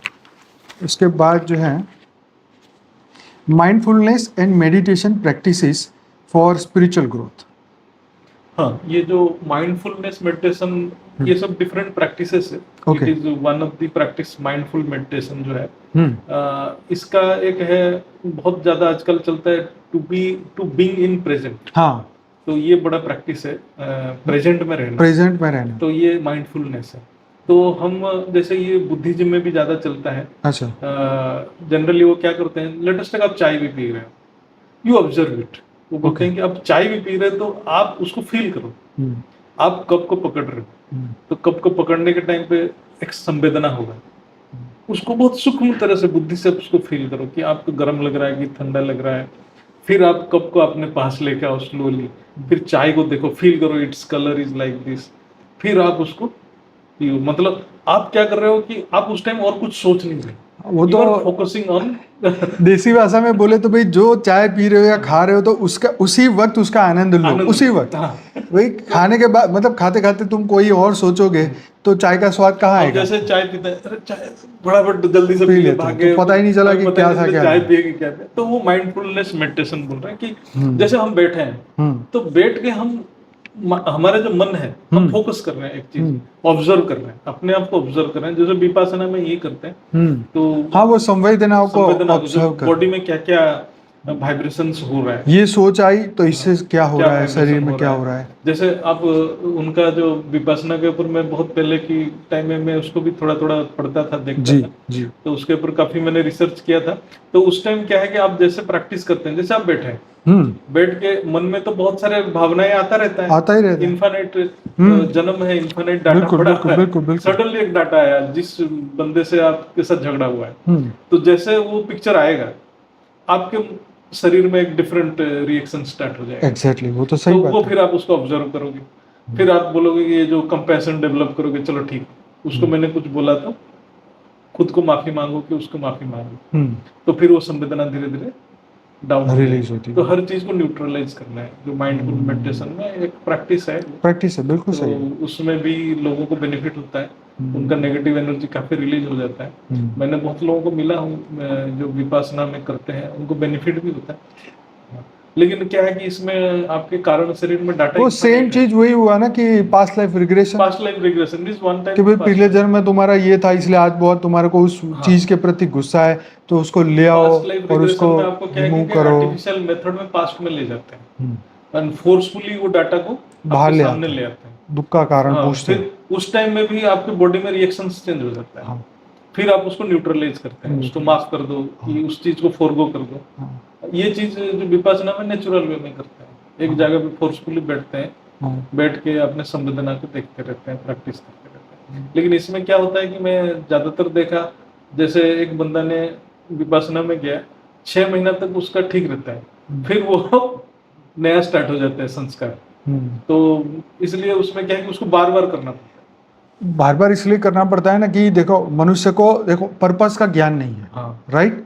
तो पर्पस लक्ष्य तक पहुंचने का, लक्ष्य का पता नहीं है, तो इसलिए क्या होता है वो भटक जाता है। अभी यहाँ से रिलीज, टेम्पररी रिलीफ तो मिली, लेकिन फिर वो संस्कार खुद ही पैदा कर 5-6 महीना तक चलता है, फिर वही वापस करने पड़ेंगे, नॉर्मल संस्कार फिर शुरू हो जाता है, फिर वो ये हो जाता है। वेद शास्त्र में इसलिए विपासना को अप्रूव नहीं करते हैं, बोलते हैं कि विपासना में परमात्मा की कॉन्सेप्ट नहीं। हाँ, वो तो परमात्मा को कॉन्सेप्ट नहीं आएगा तब सोल्यूशन परमानेंट नहीं रहेगा। हाँ, तो सही तो बात है ना, वो तो बस इसीलिए विपासना, क्योंकि सोर्स तक नहीं पहुंचेंगे तो फिर तो धरती पे तुम एंड तक नहीं जा रहे हो, आप एक जगह पे शरीर में खत्म कर, और वहां पर आत्मा और परमात्मा का कंसेप्ट ही नहीं है, तो मतलब सिर्फ वहां पे तो सिर्फ अपने आप को मुक्त करने का कॉन्सेप्ट है, वायुमंडल में मुक्त करना, निर्वाण है। वो टेम्पररी, तो ये बुद्धिस्ट का है कॉन्सेप्ट, तो इसलिए ठीक है, वो भी एक पाथ है, लेकिन टेम्पररी रिलीफ मिलती है, इसलिए लोग जा भी रहे हैं और उनको फायदा भी हो रहा है। लेकिन जो स्व परिवर्तन का, अपने स्वरूप को जानने का, वो नॉलेज नहीं है, वो हाईएस्ट लेवल की नॉलेज है, उसके लिए और ज्ञान चाहिए। वही यहाँ पे जो बात दे रही थी कि मेडिटेशन प्रैक्टिस से स्पिरिचुअल ग्रोथ, हाँ, तो यहाँ पे माइंडफुलनेस की बात हुई थी। तो bye focusing on the present moment and quitting the mind, मन को शांत करके individual can became more attuned to their own thoughts and emotion and develop a deeper connection with their spiritual belief. इसमें उसका कंसंट्रेशन पावर तो बढ़ ही जाता है, डेफिनेटली बढ़ जाता है। वही deeper connection with their spiritual belief, तो जो हमारी स्पिरिचुअल बिलीफ है उस पे गहरा ध्यान लगाना, ये कि हमारा जो रियल में जो एक्चुअली हम लोग भी जब मेडिटेशन करते हैं, जो भी योग करते हैं जी, हमें भी उस टाइम माइंडफुल मेडिटेशन करना चाहिए जी। हमारे जो संकल्प के ऊपर माइंडफुली फोकस करना है जी। हमारा जो संकल्प है वो परम शांति के अलावा और कुछ तो नहीं है। हाँ, इसको ऑब्जर्व करना है, ये तो है। That is our purpose. ये तो माइंडफुलनेस रहना चाहिए। इसलिए बोला ना, deeper connection to their spiritual belief. Belief, हम हमारा जो बिलीफ हमारा बिलीफ है, तो वो हमें कनेक्ट करना पड़ेगा, कनेक्ट करना पड़ा। यस यस यस, तो बहुत बढ़िया था। अब क्वेश्चन नंबर 14 है आगे, the interconnectedness of all beings and the universe, उसके बारे में था। हाँ, ये तो है ही, बेसिक पर्पस ही है जो यूनिवर्सल कॉन्शियसनेस। आप सबको आत्मा आत्मा रूप में देखो, हम किसी को डिफरेंशिएट नहीं करेंगे। जैसे क्रिएशन नीचे गिरते गया, बहुत पार्टीशंस होते गए, इतना रिलीजन क्रिएट हो गया, इतना डिफरेंस क्रिएट हो गया, इतना कास्ट क्रिएट हो गया, सब हमने डिफरेंशिएट करने लगे। जैसे जैसे कॉन्शियसनेस बढ़ते गया ऊपर जाते गए, तो तब तक कुछ नहीं बचा, आत्मा ही रहा। तो सब कनेक्टेड है। कैसे कनेक्टेड है? आकाश तत्व से। आकाश सब आकाश तत्व से कनेक्टेड है। आपके अंदर वही आकाश है, मेरे अंदर वही आकाश है। इसलिए वसुवधैव कुटुंबकम आया, जो ये धरती के ऊपर सारे एक आकाश तत्व से गढ़ा हुआ है। जैसे उस दिन बापूजी बता रहे थे कि जो एंड्रोमेडा यूनिवर्स में डिफरेंट आकाश तत्व है, वो यूनिवर्स मतलब वो गैलेक्सी में आकाश तत्व डिफरेंट है, उसका क्रिएटर क्या है। इस आकाश, यहाँ जो क्रिएटर का आकाश तत्व यहाँ है, और यही आकाश तत्व सबके अंदर है। तो हमारा सोच का एक पैटर्न है, तो वी आर ऑल कनेक्टेड। ऐसे हम सोचते हैं कि हम जो कर्म कर रहे हैं किसी को इफेक्ट नहीं करता, नहीं, हमारा कर्म सबको इफेक्ट करता है। जब हम ये सोचने लग जाए ना, हम कर्म करने से पहले 10 बार सोचेंगे, लेकिन हम इस बात को रियलाइज नहीं कर पाते हैं। तो इसलिए हम सोचते हैं कि हम जो कर्म कर रहे हैं कोई देख नहीं रहा है, हम जो कर्म कर रहे हैं अपने स्वार्थ के लिए कर रहे हैं। लेकिन हमारे शास्त्र में चित्रगुप्त, वो गुप्त में सारे चित्र बना रहा है। आप सोच रहे हो कि मैं कर रहा हूँ, कोई नहीं देख रहा है, लेकिन वो तो सारे रिकॉर्ड हो रहा है, अपने वाटर रिकॉर्डिंग सिस्टम में रिकॉर्ड हो रहा है, हमारे आकाश तत्व में रिकॉर्ड हो रहा है। और आकाश तत्व सारे का कनेक्टेड है। हमारा संकल्प पूरा सृष्टि को प्रभावित कर रहा है, उसका संकल्प भी सृष्टि को प्रभाव कर रहा है, और सारे सृष्टि हमें प्रभावित कर रहा है। तो इसलिए सब कनेक्टेड है, सबके संकल्प कनेक्टेड है, सबके संकल्प ये आकाश तत्व में घूम रहा है, एक रिजल्टेंट संकल्प बन रहा है। जैसे मैं चाहता हूँ परम शांति, 10 आदमी चाहते हैं महायुद्ध, तो जिसका संकल्प पावरफुल है 10 आदमी वो हो जाता है। तो इसलिए सभी कनेक्टेड है। मैं चाहूं कि मैं बच जाऊं, वो सारे मर जाए, ऐसा होता ही नहीं। आप इस वायुमंडल में हो तो आपके साथ वही होगा जो उसके साथ हो रहा है। सही में, जब बॉम्ब फटेगा, 2 व्यक्ति साथ में खड़े हैं, तो दोनों के साथ सेम होने वाला है। आप बोलोगे नहीं मैं तो परमात्मा की भक्ति करता था, नहीं ठीक है, लेकिन आप तो इस वायुमंडल में आ गए। तो वायुमंडल में जो नेचुरल लॉ है वो तो हो गया, आकाश तो शरीर कनेक्टेड है, ये तो वायुमंडल है ना, वायुमंडल संकल्प से बन जाता है। आगे है question number 15, the after life and the nature of consciousness. After life को ही मतलब जो स्पिरिचुअल जो ग्रोथ जो होता है वो स्टार्ट ही होता है आफ्टर लाइफ का कॉन्सेप्ट जो उसको क्लियर होता है। मतलब एक्चुअली आफ्टर लाइफ मतलब क्या है, लोगों के अंदर ये कॉन्सेप्ट है जो लाइफ सिर्फ स्थूल जगत में है, मृत्यु के बाद लाइफ नहीं होता है। Life is everywhere. लाइफ मतलब प्राण शक्ति, मतलब चैतन्य शक्ति। प्राण शक्ति स्थूल जगत में प्रवाह हो रहा है तो सूक्ष्म जगत में भी प्रवाह हो रहा है, कारण जगत में भी प्रवाह हो रहा है। तो आफ्टर लाइफ मतलब ये बोल रहे हैं कि स्थूल जगत के बाद जो है वहां जीवन है कि नहीं है। जीवन तो हर जगह पे है। इस कॉन्सेप्ट को समझना ही है स्पिरिचुअलिटी। जब उसको ये ज्ञान आ जाएगा कि there is life also after death, मतलब death of physical body, physical body के मृत्यु तो फिजिकल बॉडी की ही होता है। तो फिर मृत्यु, फिजिकल बॉडी का मृत्यु होने के बाद भी जीवन है, वहां भी प्राण शक्ति प्रवाह हो रहा है और वो भी एक जीवन है। तो उसको जानने को ही स्पिरिचुअलिटी। आगे क्वेश्चन है, spiritual experiences and how they impact our beliefs and the action. हाँ, ये तो है ही। जैसे स्पिरिचुअल एक्सपीरियंसेस जैसे जैसे होता जाता है तो एक आदमी का ज्ञान का लेवल उस लेवल में बढ़ जाता है, तो उसका डिसीजन मेकिंग पावर वो सारे चेंज हो जाते हैं। हमारे विचारों के ऊपर फर्क पड़ जाता है। तो इससे जो है हम ग्रेटर सेंस ऑफ पर्पस और मीनिंग इन लाइफ जो हम डिसीजन लेते हैं ब्रॉडर व्यू में लेते हैं। ये तो बात सही है, तो ये भी सही है। आगे है question number 17, the role of faith and religion in our lifes. हाँ, जो जैसे फेथ विश्वास पे विश्वास। सारे काम चलता है ये। तो जैसे कोई भक्ति भी करता है, किसी को मानता है, अपने इष्ट के ऊपर विश्वास रखता है, कोई अपने गुरु के ऊपर विश्वास रखता है, लेकिन सबसे इम्पोर्टेंट है कि विश्वास का बेसिस क्या है।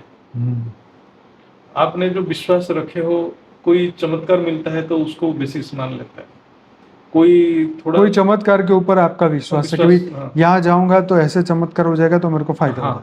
जैसे मैं वहाँ धागा बांधा हाँ। तो वो दरगाह पे, तो मेरा ये काम हो गया, तो फिर वो उस बेसिस पे विश्वास करने लग जाता है उस चीज में। तो लेकिन ज्ञान के ऊपर विश्वास होना चाहिए। आप कोई भी चीज, जैसे कर्म का ज्ञान है कि नहीं, आत्मा का ज्ञान है कि नहीं, तो आपके साथ जो हो रहा है, जो होने वाला है, वो सारे चीज को आप एनालाइज कर रहे हो, डीप एनालाइज करके ज्ञान के बेसिस पे कहीं विश्वास कर रहे हो तो ये ज्ञानी है। अदरवाइज विश्वास क्या होता है ना, अंधविश्वास हो जाता है। विश्वास और अंधविश्वास में बहुत माइनर डिफरेंस। अब ज्ञान के बेसिस पे कोई चीज को निश्चय बुद्धि करके उसके ऊपर बिलीव करके आप पुरुषार्थ करते हो तो आप ज्ञानी हो। लेकिन आप बिना ज्ञान के सिर्फ उस चीज को एक सुपरस्टिशन जैसा मान के विश्वास करते हो तो ये अंधविश्वास है। फिर अंधविश्वास में पतन हो जाता है, और विश्वास से, सच्चे विश्वास से आपकी आत्मा की उन्नति हो जाता है, लेकिन वो ज्ञान के ऊपर बेसिस होना। आगे है question number 19, Karma and the law of attraction. हाँ, कर्म ये बहुत ही बेसिक प्रिंसिपल है। आप जैसे कर्म करोगे वही चीज आपके पास अट्रैक्ट होता है। वही जैसे आपका जो कर्माशय, हम उसको वेद शास्त्र में बोलते हैं कर्माशय, जो संचित कर्म, क्रियमाण कर्म और प्रारब्ध, ये तीनों डिसाइड होता है। तो उसके हिसाब से आपके साथ परिस्थिति क्रिएट होता है। तो आप बुरे कर्म करोगे तो वैसे ही लोग आपके प्रति अट्रैक्ट होंगे, वैसे ही परिस्थिति आपके साथ अट्रैक्ट होगा। ये एक नेचुरल लॉ है। तो कर्म ही आपके परिस्थिति क्रिएट करता है, और कर्म ही आप बोलोगे मैं सुखी हूं आज, तो आपका कर्म था। आप दुखी हूं तो वही भी कर्म था। तो ये चीज अट्रैक्ट किया, आप ही ने अट्रैक्ट किया, हमने ही अट्रैक्ट किया। आज मैं सुखी हूं तो इसको भी मैंने बनाया, आज मैं दुखी हूं इसको भी मैंने बनाया। तो यही चीज हमने अट्रैक्ट किया है। जैसे कहते हैं ना कि जब हमारा बुरा समय चल रहा हो या हमारा बुरा कर्म का फल हमारे सामने आने वाला होता है तो हमारी बुद्धि ही ऐसी हो जाती है, बुरी बुद्धि हो जाती है। हाँ, एक वेद शास्त्र, हमारे शास्त्र में बहुत अच्छा चीज लिखा है। हाँ।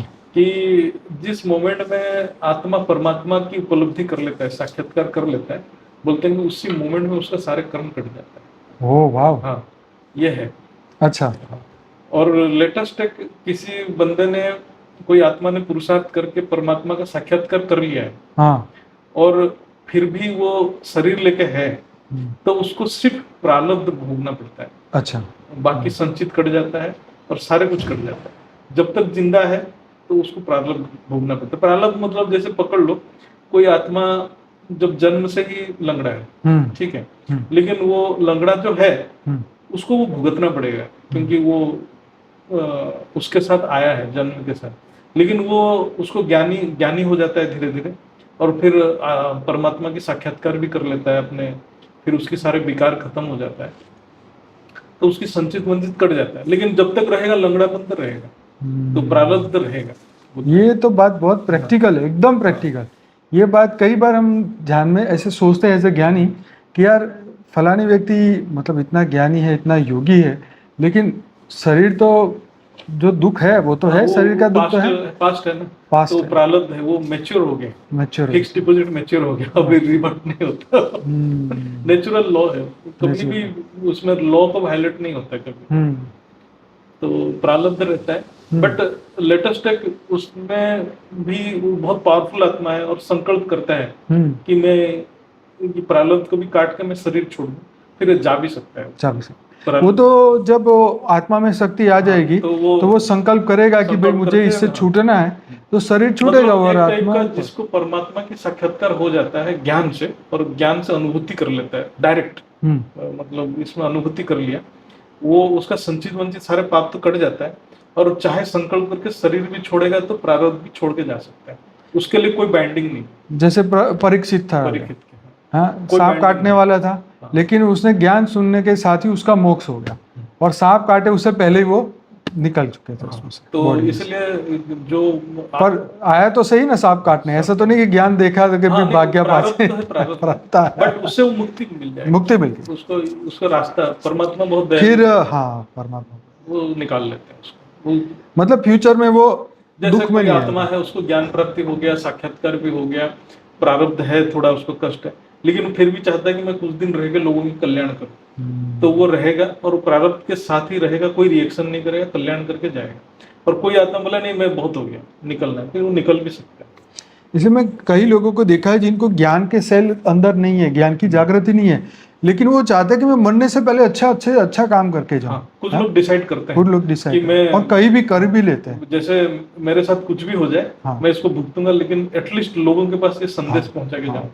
जैसे हम देखते हैं कि कोई बाप का जवान बेटा एक्सीडेंट में मर गया, तो हेलमेट नहीं पहना था, तो वो बाप जो है वो सभी लोगों को, बच्चों को पकड़ के हेलमेट हाँ, बांधता है। मतलब एक उसके अंदर भावना आ गया कि भावना आ नहीं, गया। मैं बाकी बच्चों को तो बचा लूं। बचा लो। हाँ, तो एक एक इस तरीके की भी भावनाएं जागती है। तो ये सब कर्म के साथ ही जुड़ा हुआ है। अट्रैक्शन होता है, अट्रैक्शन कर्म बहुत चीज को अट्रैक्ट करता है। बहुत कर एक्चुअली कर्म से आपका सोच बन जाता है, और सोच से सारे चीज संकल्प बनता है, और संकल्प से पूरा सारे कार्य होता है। ये तो पूरा सृष्टि संकल्प का ही खेल है। संकल्प की दुनिया है। संकल्प की खेल है, जितना गहरे जाएंगे इतनी सोच और बढ़ती जाएगी। और बढ़ता जाएगा। वही तो प्रारब्ध को बदला जा सकता है, और ये ज्ञान में बल ये है, possible ये है। बात बताया, ये शास्त्र भी मानता है। शास्त्र मानता है। और ये बात है, लेकिन ये एक सच्ची सोच के साथ ही हो सकता है। हाँ, देखो, ज्ञान के साथ, ज्ञान सच्चे के ज्ञान साथ हो के साथ। सकता है। जो हमारे सांख्य शास्त्र में बहुत बढ़िया डिस्कशन है, उसमें ये बोल रहा है कि आत्मा नित्य मुक्त है। आत्मा को कोई चीज बांध नहीं सकता, कोई भी चीज बांध नहीं सकता, ना कर्म बांध सकता है, ना कुछ बांध सकता है। एक ही चीज बांध सकता है, वो अज्ञानता। ठीक, नहीं तो आत्मा तो ऐसे ही मुक्त है, उसको मुक्ति की जरूरत ही नहीं है, क्योंकि सच बात है। वो नित्य मुक्त है। आप उसको किसी भी तरह बांध नहीं सकते। देखो, कर्म तो सभी कर रहे हैं, मुक्त वाला आत्मा भी कर्म कर रहा है, लेकिन उसको कर्म बांध नहीं रहा है।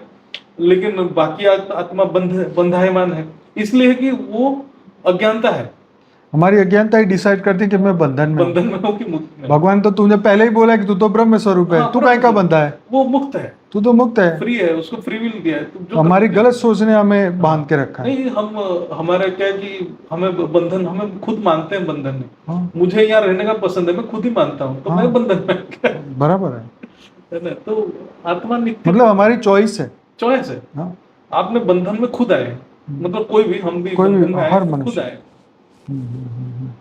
Right.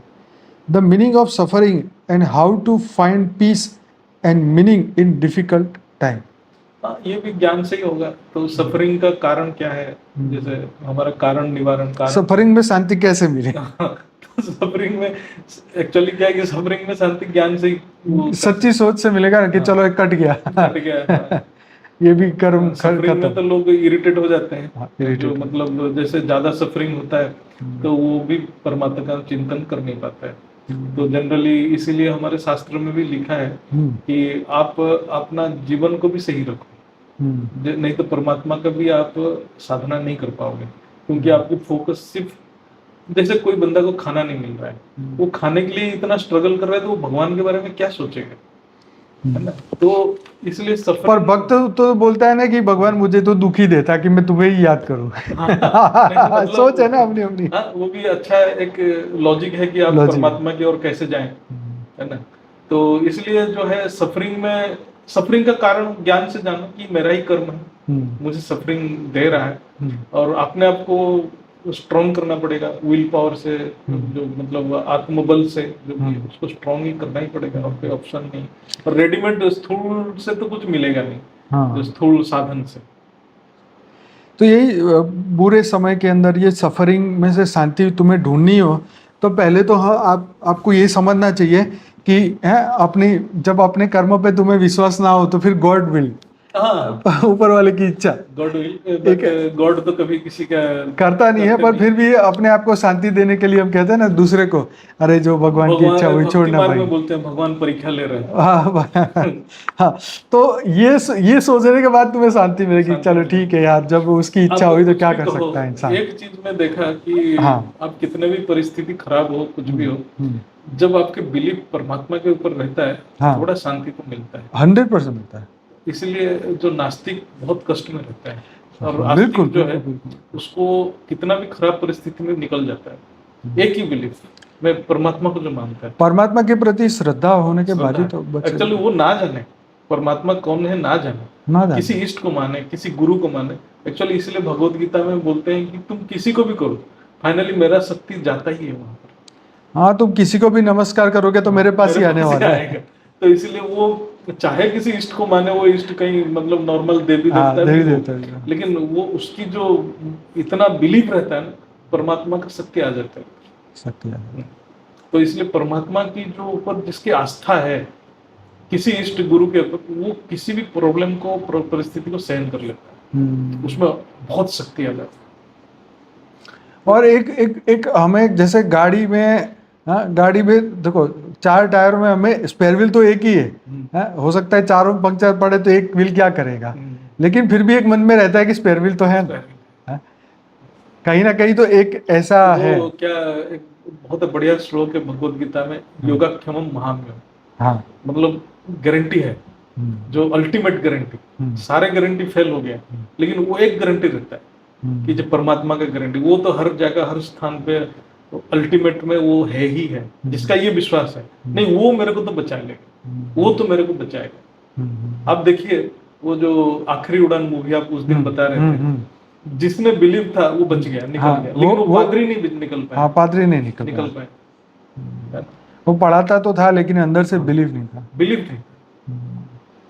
तो जिसका भरोसा है उसके लिए ज्ञानी बनने का भी जरूरत नहीं, लेकिन उसका 101% भरोसा है, वो निकल जाएगा, क्योंकि परमात्मा किसी को छोड़ता नहीं। उसके ऊपर जो 101% बिलीव कर लिया, ज्ञान तो एक सहारा है ना। हाँ, ज्ञान एक सहारा है, सहारा बनता है, ये तो है।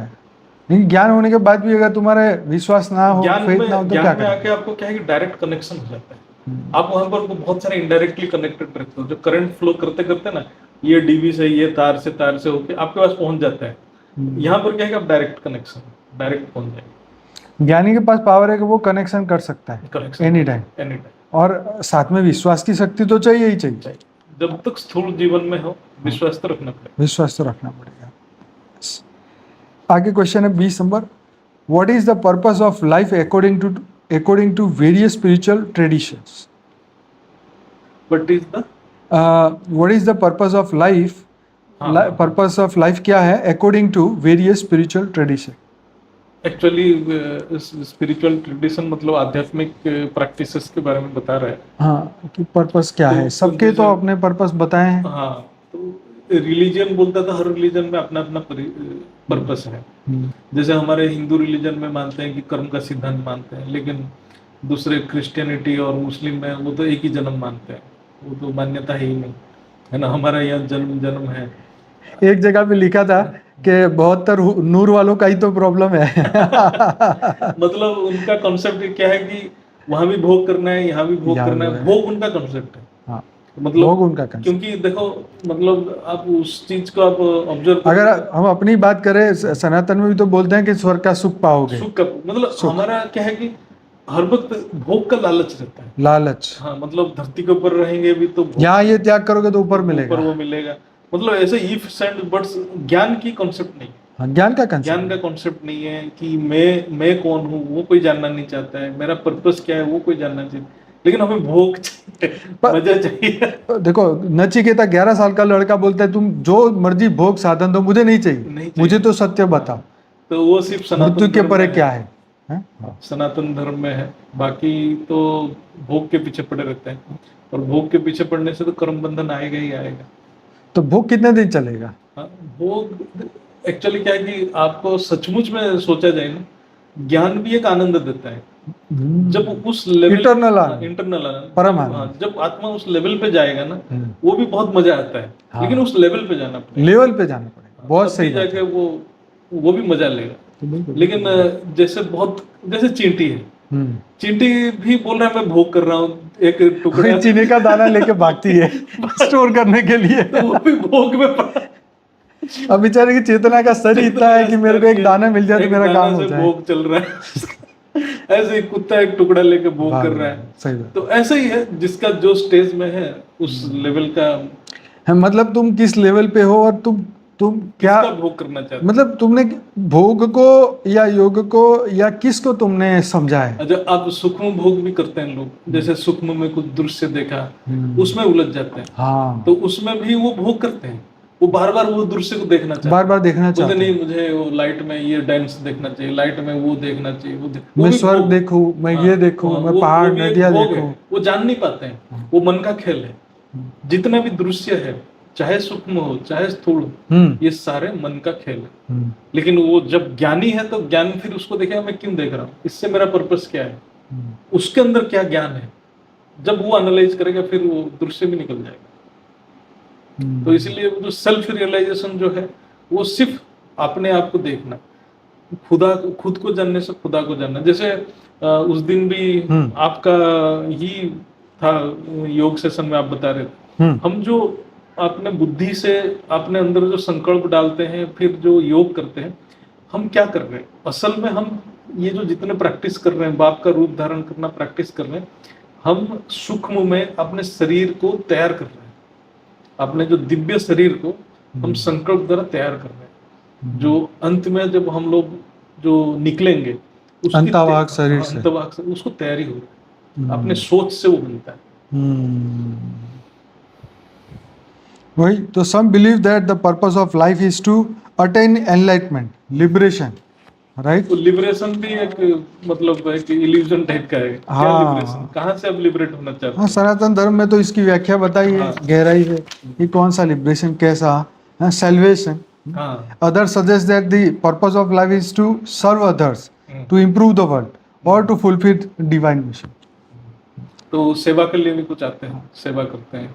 जैसे कुछ बहुत ही रियलाइज सोल आते हैं, उनको पूरा ज्ञान रहता है, फिर भी जन्म लेते हैं, इसलिए जन्म लेते हैं कि लोगों को ज्ञान दें, लोगों को तो डिवाइन मिशन है ना डिवाइन जीवन मिशन में का। आते हैं। बहुत अवतार आते हैं, जनरली उनको अवतारी बोला जाता अवतारी आते हैं। है, अवतारी आत्मा है। वो भी पावरफुल आत्मा रहते हैं और लोगों के कल्याण के लिए करते हैं, उनको तो कोई लगाव नहीं रहता। जिसके कर्म बंधन कम है, जिसको ज्ञान समझ में आ चुका है, जिसको दिव्य दृष्टि, दिव्य दृष्टि से भी आगे दिव्य ज्ञान, जिसको वो दिव्य ज्ञान मिल गया है, तो फिर वो तो पर्पस में टिके रहते हैं, फिर उनको कोई हिला नहीं सकता। फिर कोई ना हिला सके। Yes yes. नेक्स्ट क्वेश्चन है 21। How can one achieve spiritual growth and enlightenment? हाँ, मतलब इसका तो बहुत सारे चर्चा हो ही practices चुकी हैं है। जो यस हो यस चुकी यस। तो ये तो चर्चा हो चुकी है, चलो आगे बढ़ते हैं। नेक्स्ट क्वेश्चन है 22। What is the nature of soul and its relation to the body? हाँ, सोल और Body. जिसको बोलते हैं आत्मा, आत्मा और शरीर। जैसे हमारे ज्ञान में तो शरीर तो बहुत शरीर है, स्थूल शरीर, सूक्ष्म शरीर, कारण शरीर, ऐसे बहुत शरीर है। तो बेसिकली क्या है कि आत्मा शरीर को चलाता है, और शरीर को, जितने भी शरीर है, सारे शरीर को ऊर्जा आत्मा से ही आता है, और आत्मा को ऊर्जा परमात्मा से आता है। तो यही रिलेशन है। जो शरीर जो है, शरीर के बिना आत्मा कोई चीज को भोग नहीं कर सकता, तो शरीर मिलता है भोग के लिए। जनरली हमारे जो शास्त्र क्या बोलता है ना, भोग और अपवर्ग, ये शरीर भोग का भी कारण है, मुक्ति का भी कारण है। काली बात है। हाँ, हाँ। तो ये भोग भी देता है, मुक्ति भी देता है। तो जब ज्ञान हो जाता है तो भोग छोड़ के मुक्ति की ओर चला जाता है। जब ज्ञान नहीं रहता है तो यही शरीर खाली भोग के लिए ही यूज होता है, और ये भोग आत्मा ही भोगता है शरीर के द्वारा। बिना शरीर का भोग नहीं कर पाएगा आत्मा, कुछ भी भोग नहीं कर पाएगा। क्योंकि ये भावनात्मक दुनिया है ना। हाँ, भोग के लिए शरीर चाहिए। हाँ, भोग के लिए शरीर चाहिए, ये तो बात सही है। तो yes, nature of soul and relation to the body, तो बस यही है कि भाई हमने ये शरीर के साथ हमारा जरूर से रिश्ता है, लेकिन अप टू सम एक्सटेंट। इसके बाद भी हमारे शरीर के बाद खुद का ही रिलेशन नहीं रहने वाला है, अपना खुद का भी नहीं रहेगा। तो ये टेम्पररी पार्ट है एक पर्पस के ऊपर काम करने के लिए। शरीर जो है हमारे, जो ज्ञानी आत्मा है, वो अपने शरीर को ज्ञान ग्रहण के लिए और ज्ञान प्रचार के लिए व्यवहार में लाएगा। हाँ। और जो अज्ञानी आत्मा है वो भोग के लिए लाएगा। शरीर तो जरूरत है, लेकिन पर्पस डिफरेंट है। ज्ञानी अपने हिसाब से यूज करेगा, अज्ञानी अपने हिसाब से यूज। क्वेश्चन 23 आगे है, how can we connect the divine और द यूनिवर्स? इसका तो एक ही है, कनेक्ट मतलब योग। वही आज देखो, ये इसलिए क्वेश्चन इंपॉर्टेंट है कि लोग जो है कभी मैं यूनिवर्स से कनेक्ट हो जाऊं, फिर यूनिवर्स से मांगू, मैं यूनिवर्स को जो चाहिए वो दो। तो भाई यूनिवर्स को वेला बैठा है, नवरा है कि तुम मांगा तो मैं दे दिया। नहीं, मतलब मेरे कहने का मतलब है कि आप क्यों मांगना चाहते हो उससे। तो मतलब क्या प्रॉब्लम है आपको? पहले तो आपको ज्ञान होना चाहिए, जो मैं क्यों मांग रहा हूँ और किसको मांग रहा हूँ, उसमें सामर्थ्य है क्या आपको देने की, और सामर्थ्य है तो आप ले सकते हो क्या। तो मतलब ये कॉन्सेप्ट क्या है? जब हम लोग बोलते हैं कि जो श्राद्ध देते हैं, कुछ लोग बोलते हैं कि श्राद्ध को भी मानते नहीं है। तो आप जब श्राद्ध को नहीं मानते, मतलब आप पूर्वज को नहीं दे पाते, तो यूनिवर्स आपको क्यों देगा? यूनिवर्स से आप कैसे ले सकते हो? थोड़ा लॉजिकली भी सोचो। तो मेरे को कहने का मतलब है कि जब जो स्पिरिचुअलिटी है वो तो बेसिकली ऊर्जा है। तो अपने अंदर क्या ऊर्जा फ्लो कर रहा है उसको वो ऑब्जर्व कर रहा है, और ये ऊर्जा का स्रोत कौन है उसको जानता है। फिर जान के उसके साथ कनेक्ट हो सकता है। जो ऊर्जा का स्रोत कौन सा है, क्या ये यूनिवर्स तुम्हारे ऊर्जा का स्रोत है? तुम्हें ऊर्जा वहां से लेके आप फील कर सकते हो क्या? बेसिकली सबसे पहले डिवाइन और यूनिवर्स, ये दोनों का कनेक्शन समझना पड़ेगा। हाँ, फिर तो कनेक्शन होगा हमारा। जो यूनिवर्स इज अ क्रिएशन। हाँ, क्रिएशन, और उसका एक क्रिएटर वो है डिवाइन, जिसको डिवाइन का हो। तो क्रिएटर के साथ कनेक्टेड, क्रिएटर के साथ, क्रिएशंस के साथ आप कनेक्टेड रहेगा, मतलब उसका वायुमंडल के साथ आप कनेक्ट हो गए। अब ये बात वो हो गई, जैसे लोग मजाक करते हैं कि तुम पत्थर से जाके मांग रहे हो। हाँ, पर हम ये मानते हैं कि भाई पत्थर में वो भगवान है। हाँ, अब उसको हमने एक फिजिकल सहारा मान लिया कि भाई मंदिर में हमारे भगवान बैठे हैं, वो हमारे रियल में आप संकल्प करके से भी उनसे मांग सकते हो। एक्चुअली क्या है कि सबके कॉन्शियसनेस का स्टेज डिफरेंट है। हाँ, तो इसीलिए जिसका कॉन्शियसनेस एक बहुत लोअर लेवल पे ही है देखो ये मंदिरों का कंसेप्ट पहले नहीं था सूक्ष्म। सतयुग में मुझे नहीं लगता इतने मंदिर थे। ये सब त्रेता, द्वापर और फिर कलयुग में बढ़े, मोस्टली क्योंकि चेतना का स्तर गिरा। गिर गया। द्वापर से स्टार्ट हुआ मंदिर। त्रेता में भी मोस्टली शिवलिंग जो है ना, ज्योतिर्लिंग की पूजा होता था। और सत्ययुग में भी ब्रह्म उपासना होता हो। उस टाइम निराकारी को सभी, पर आत्मा जब सतो प्रधान थी तो शायद मुझे नहीं लगता कि उनको कोई ये फिजिकल चीजों की जरूरत थी। फिजिकल का जरूरत नहीं था। ये सभी कुछ चीजें हैं, ये सब अभी अभी बढ़ी है। उसको तो बाद में ही डेवलप हुआ, क्योंकि जैसी बुद्धि वैसा ही उनको समझाने के लिए चाहिए। डेट में भी वेद शास्त्र को समझने का किसी का बस की बात नहीं है ही नहीं, बस और की हम बात। लोग भी थोड़ा बहुत इसलिए समझ रहे हैं कि वेद की ज्ञान में है करके थोड़ा थोड़ा वहां से जो मिलता है उस बेसिस पे हम एनालाइज करते हैं। अदरवाइज इवन वेद शास्त्र पढ़ने वाले भी नहीं जान पाते नहीं जान पाते। तो वैसे तो कहते हैं ना, जैसा ब्रह्मांड वैसा शरीर। हाँ, तो जैसे जिस ये अगर जीरो कला का ब्रह्मांड है तो बुद्धि भी जीरो कला की है ना, सीधी सी बात है। मल्टीवर्स के हिसाब से देखा जाए तो -100 में बैठे हुए हैं। -100 में क्या सोच रहे हैं? जब अब यहाँ से 100 कला से ऊपर 200 कला में चले जाएंगे तो बुद्धि भी 200 कला की हो जाएगी। चेंज हो जाएगा। हाँ, चेंज, बुद्धि चेंज होगा, मन चेंज हो जाएगा, संस्कार चेंज हो जाएगा। सतयुग में जैसे सत्य का युग था तो सत्य के लोग थे, ऑटोमेटिक सीधी से लॉजिक तो यही कह रहा है। तो उस वक्त तो फिर आपको ये सब चीज की जरूरत भी नहीं थी। नहीं, मूर्ति का क्या आधार बनाने का जो। और वैसे भी जिसको ये ज्ञान हो जाता है कि अरे बार बार ब्रह्मा के दूसरे परार्थ में अगर 198 करोड़ साल के अंदर 1000 चतुर्युग घूम चुके हैं, तो क्या हम बार बार सतयुग त्रेता जो द्वापर कलयुग में फंसे रहेंगे क्या? इतना लॉजिक भी अगर किसी का जागृत होता है तो वो तो ऊंची जाता है। वही बुद्धि का जागृत होना, बुद्धि जागृत होना कि चलो मैं अभी कलयुग में तो निपट गया, चलो मेरा तो ये निपट गया, फिर मैं सतयुग में आ जाऊंगा, फिर राजा बन जाऊंगा। तो ये तो भोग बुद्धि हुई। फिर वो राजा बनेगा, जब भोग करेगा फिर बंधन में आएगा। फिर बंधन तो आया, तुम देवता बने मतलब तुम फिर फंसे। इसलिए सबसे इम्पोर्टेंट है कि आप कर्म बंधन को अच्छे से समझो।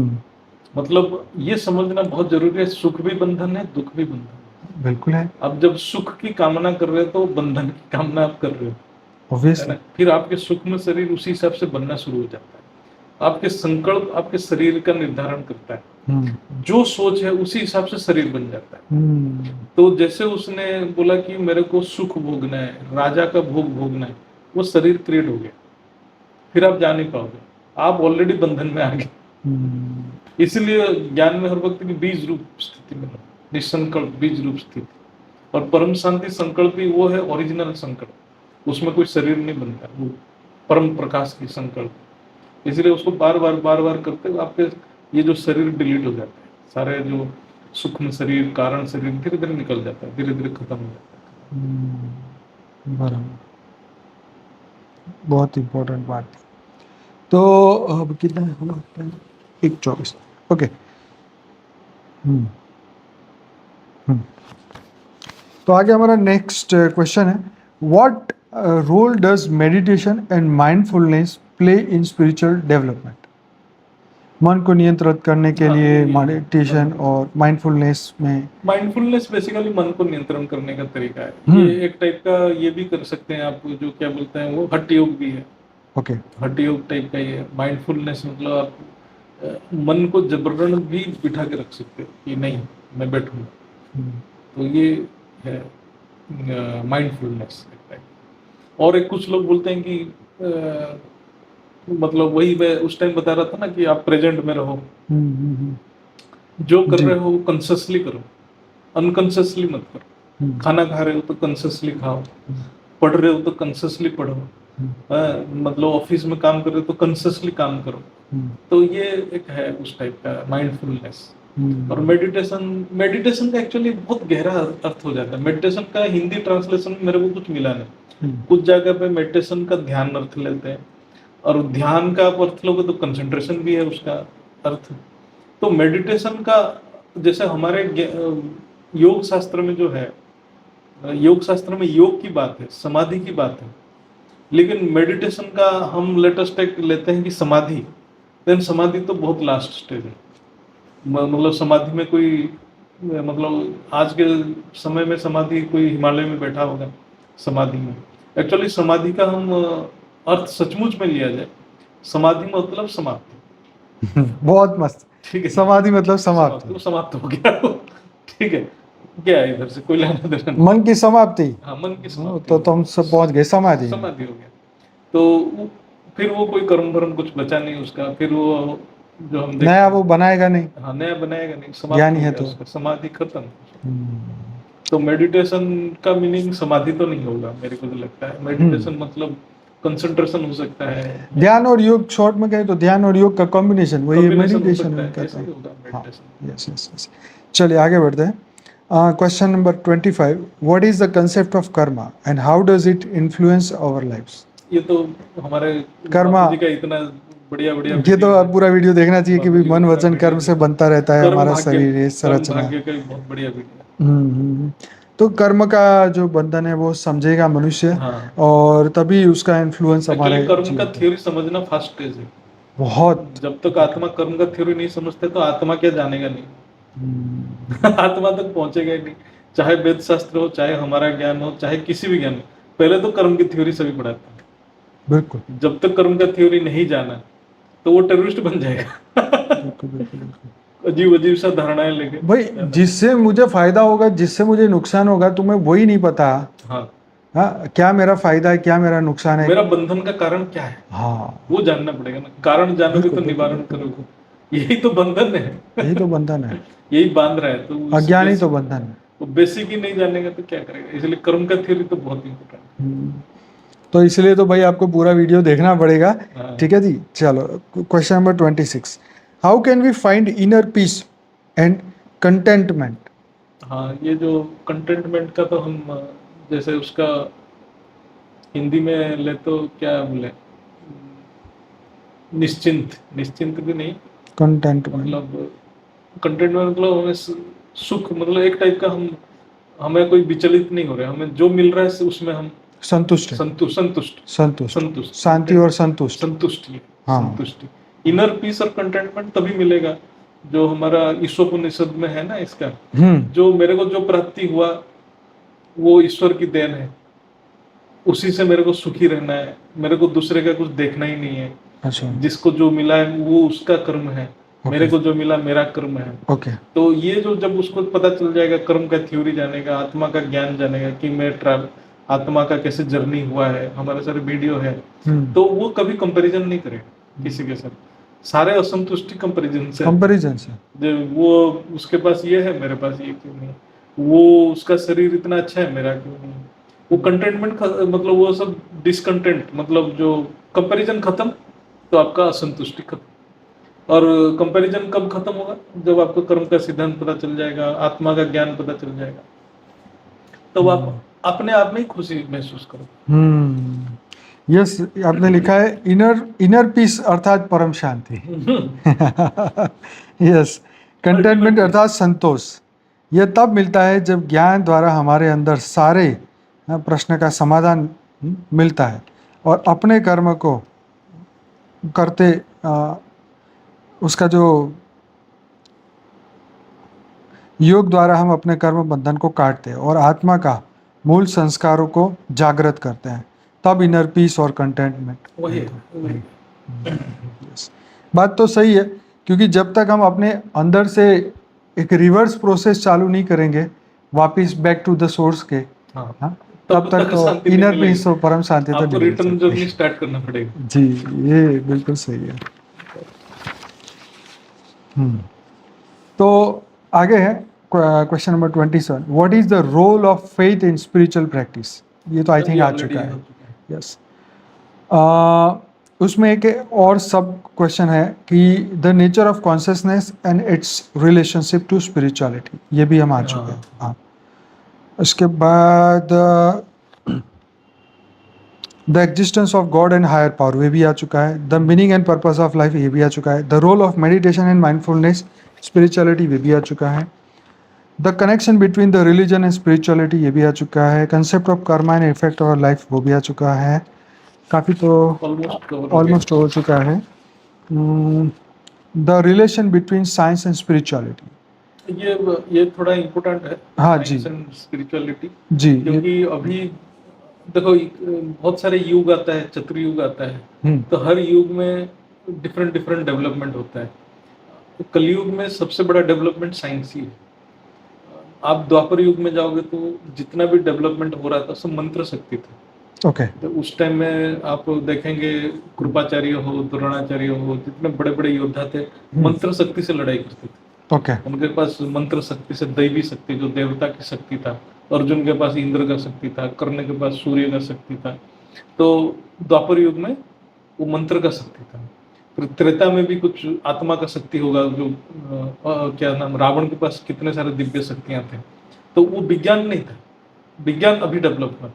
उस टाइम में भी शक्तियां था, वो उनको बहुत वो तो आसुरी शक्ति थी ना, एक्चुअली बोलते हैं कि देवी शक्ति और आसुरी शक्ति। रावण के पास तंत्र शक्ति था, बोलते थे। जो तंत्रिज्म जो तंत्र से पैदा हुआ, हाँ, तंत्र से पैदा हुआ। जो काली का उपासक था रावण काली का उपासक। हाँ, मतलब शिव को भी उपासना करता था, काली माता को भी वो उपासना करता अच्छा, था। मैंने तो कभी पढ़ा नहीं है। हाँ, अच्छा, वो जो लड़ाई से पहले काली का उपासना करता था जाके। अच्छा, ओके।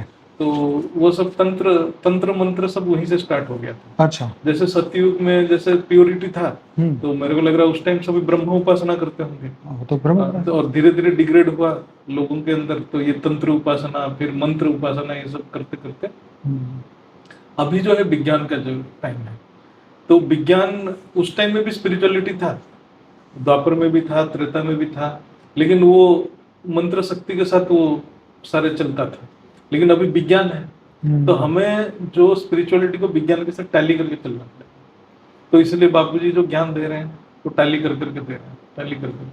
मल्टीवर्स का कॉन्सेप्ट आया तो यहाँ भी हमारा मल्टीवर्स का कॉन्सेप्ट आया, यूनिवर्स का कॉन्सेप्ट आया तो यहाँ से भी हमारा यूनिवर्स का कॉन्सेप्ट आया। जैसे अभी विज्ञान धीरे धीरे सूक्ष्म जगत में घुस रहा है, क्वांटम फिजिक्स में जा रहा है, सूक्ष्म दुनिया में जा रहा है, तो स्पिरिचुअलिटी में भी सूक्ष्म दुनिया है। क्वांटम कंप्यूटिंग, हाँ, क्वांटम कंप्यूटिंग क्या है कि क्वांटम, जैसे कंप्यूटर में क्या होता है, 0 1 में सारे इनपुट जाता है, आउटपुट आपका आता है। तो उसमें हर चीज 0 1 में कॉम्बिनेशन में होता है, वो डिजिटल होता है। तो क्वांटम कंप्यूटिंग में क्या होगा कि कुछ फील्ड रहेगा, इलेक्ट्रॉन प्रोटॉन का फील्ड रहेगा। अच्छा, वो फील्ड से जो वेरिएशन होगा ना, वो फील्ड जैसे चेंज होता जाएगा, आउटपुट उसी हिसाब से आएगा। वो बहुत फास्ट होता है, बोलता है क्वांटम कंप्यूटिंग। वो 0 1 का कंसेप्ट नहीं, 0 1 हट जाएगा। अच्छा, उसको फिर वो इलेक्ट्रॉन प्रोटॉन का फील्ड से चलेगा। क्वांटम मतलब वो जो इलेक्ट्रॉन प्रोटॉन ही है, उसी के फील्ड में काम है।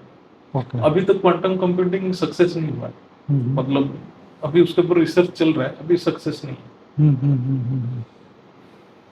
तो यस तो मतलब ये सब सूक्ष्म दुनिया में जैसे घुस रहा है क्वांटम फिजिक्स, तो स्पिरिचुअलिटी भी उसी हिसाब से डेवलप हो रहा है। तो जो स्पिरिचुअलिटी पहले मंत्र शक्ति से द्वारा होता था, जो सूक्ष्म शक्तियां प्राप्त होता, अभी साइंस धीरे धीरे एंट्री कर रहा है उसी जगत में। मोबाइल में बातें करना है एक जगह से दूसरे जगह, मतलब सारे वायुमंडल में जा रहा है, सारे डाटा फिर वहां पहुंच रहा है टावर में, टावर से फिर दूसरे जगह पे जा रहा है। तो ये सब सूक्ष्म शक्तियां हैं एक टाइप का। ये तो बात सही है। तो यस, जितनी गहराई में चिंतन करो, इसके तो बहुत सारी बातें निकल के आती हैं। बहुत साइंस के साथ सब चल रहा है ऐसा। हाँ, नो डाउट साइंस अभी बहुत लोअर स्टेज में है, उनको बहुत प्रोग्रेस करना बाकी है। राइट।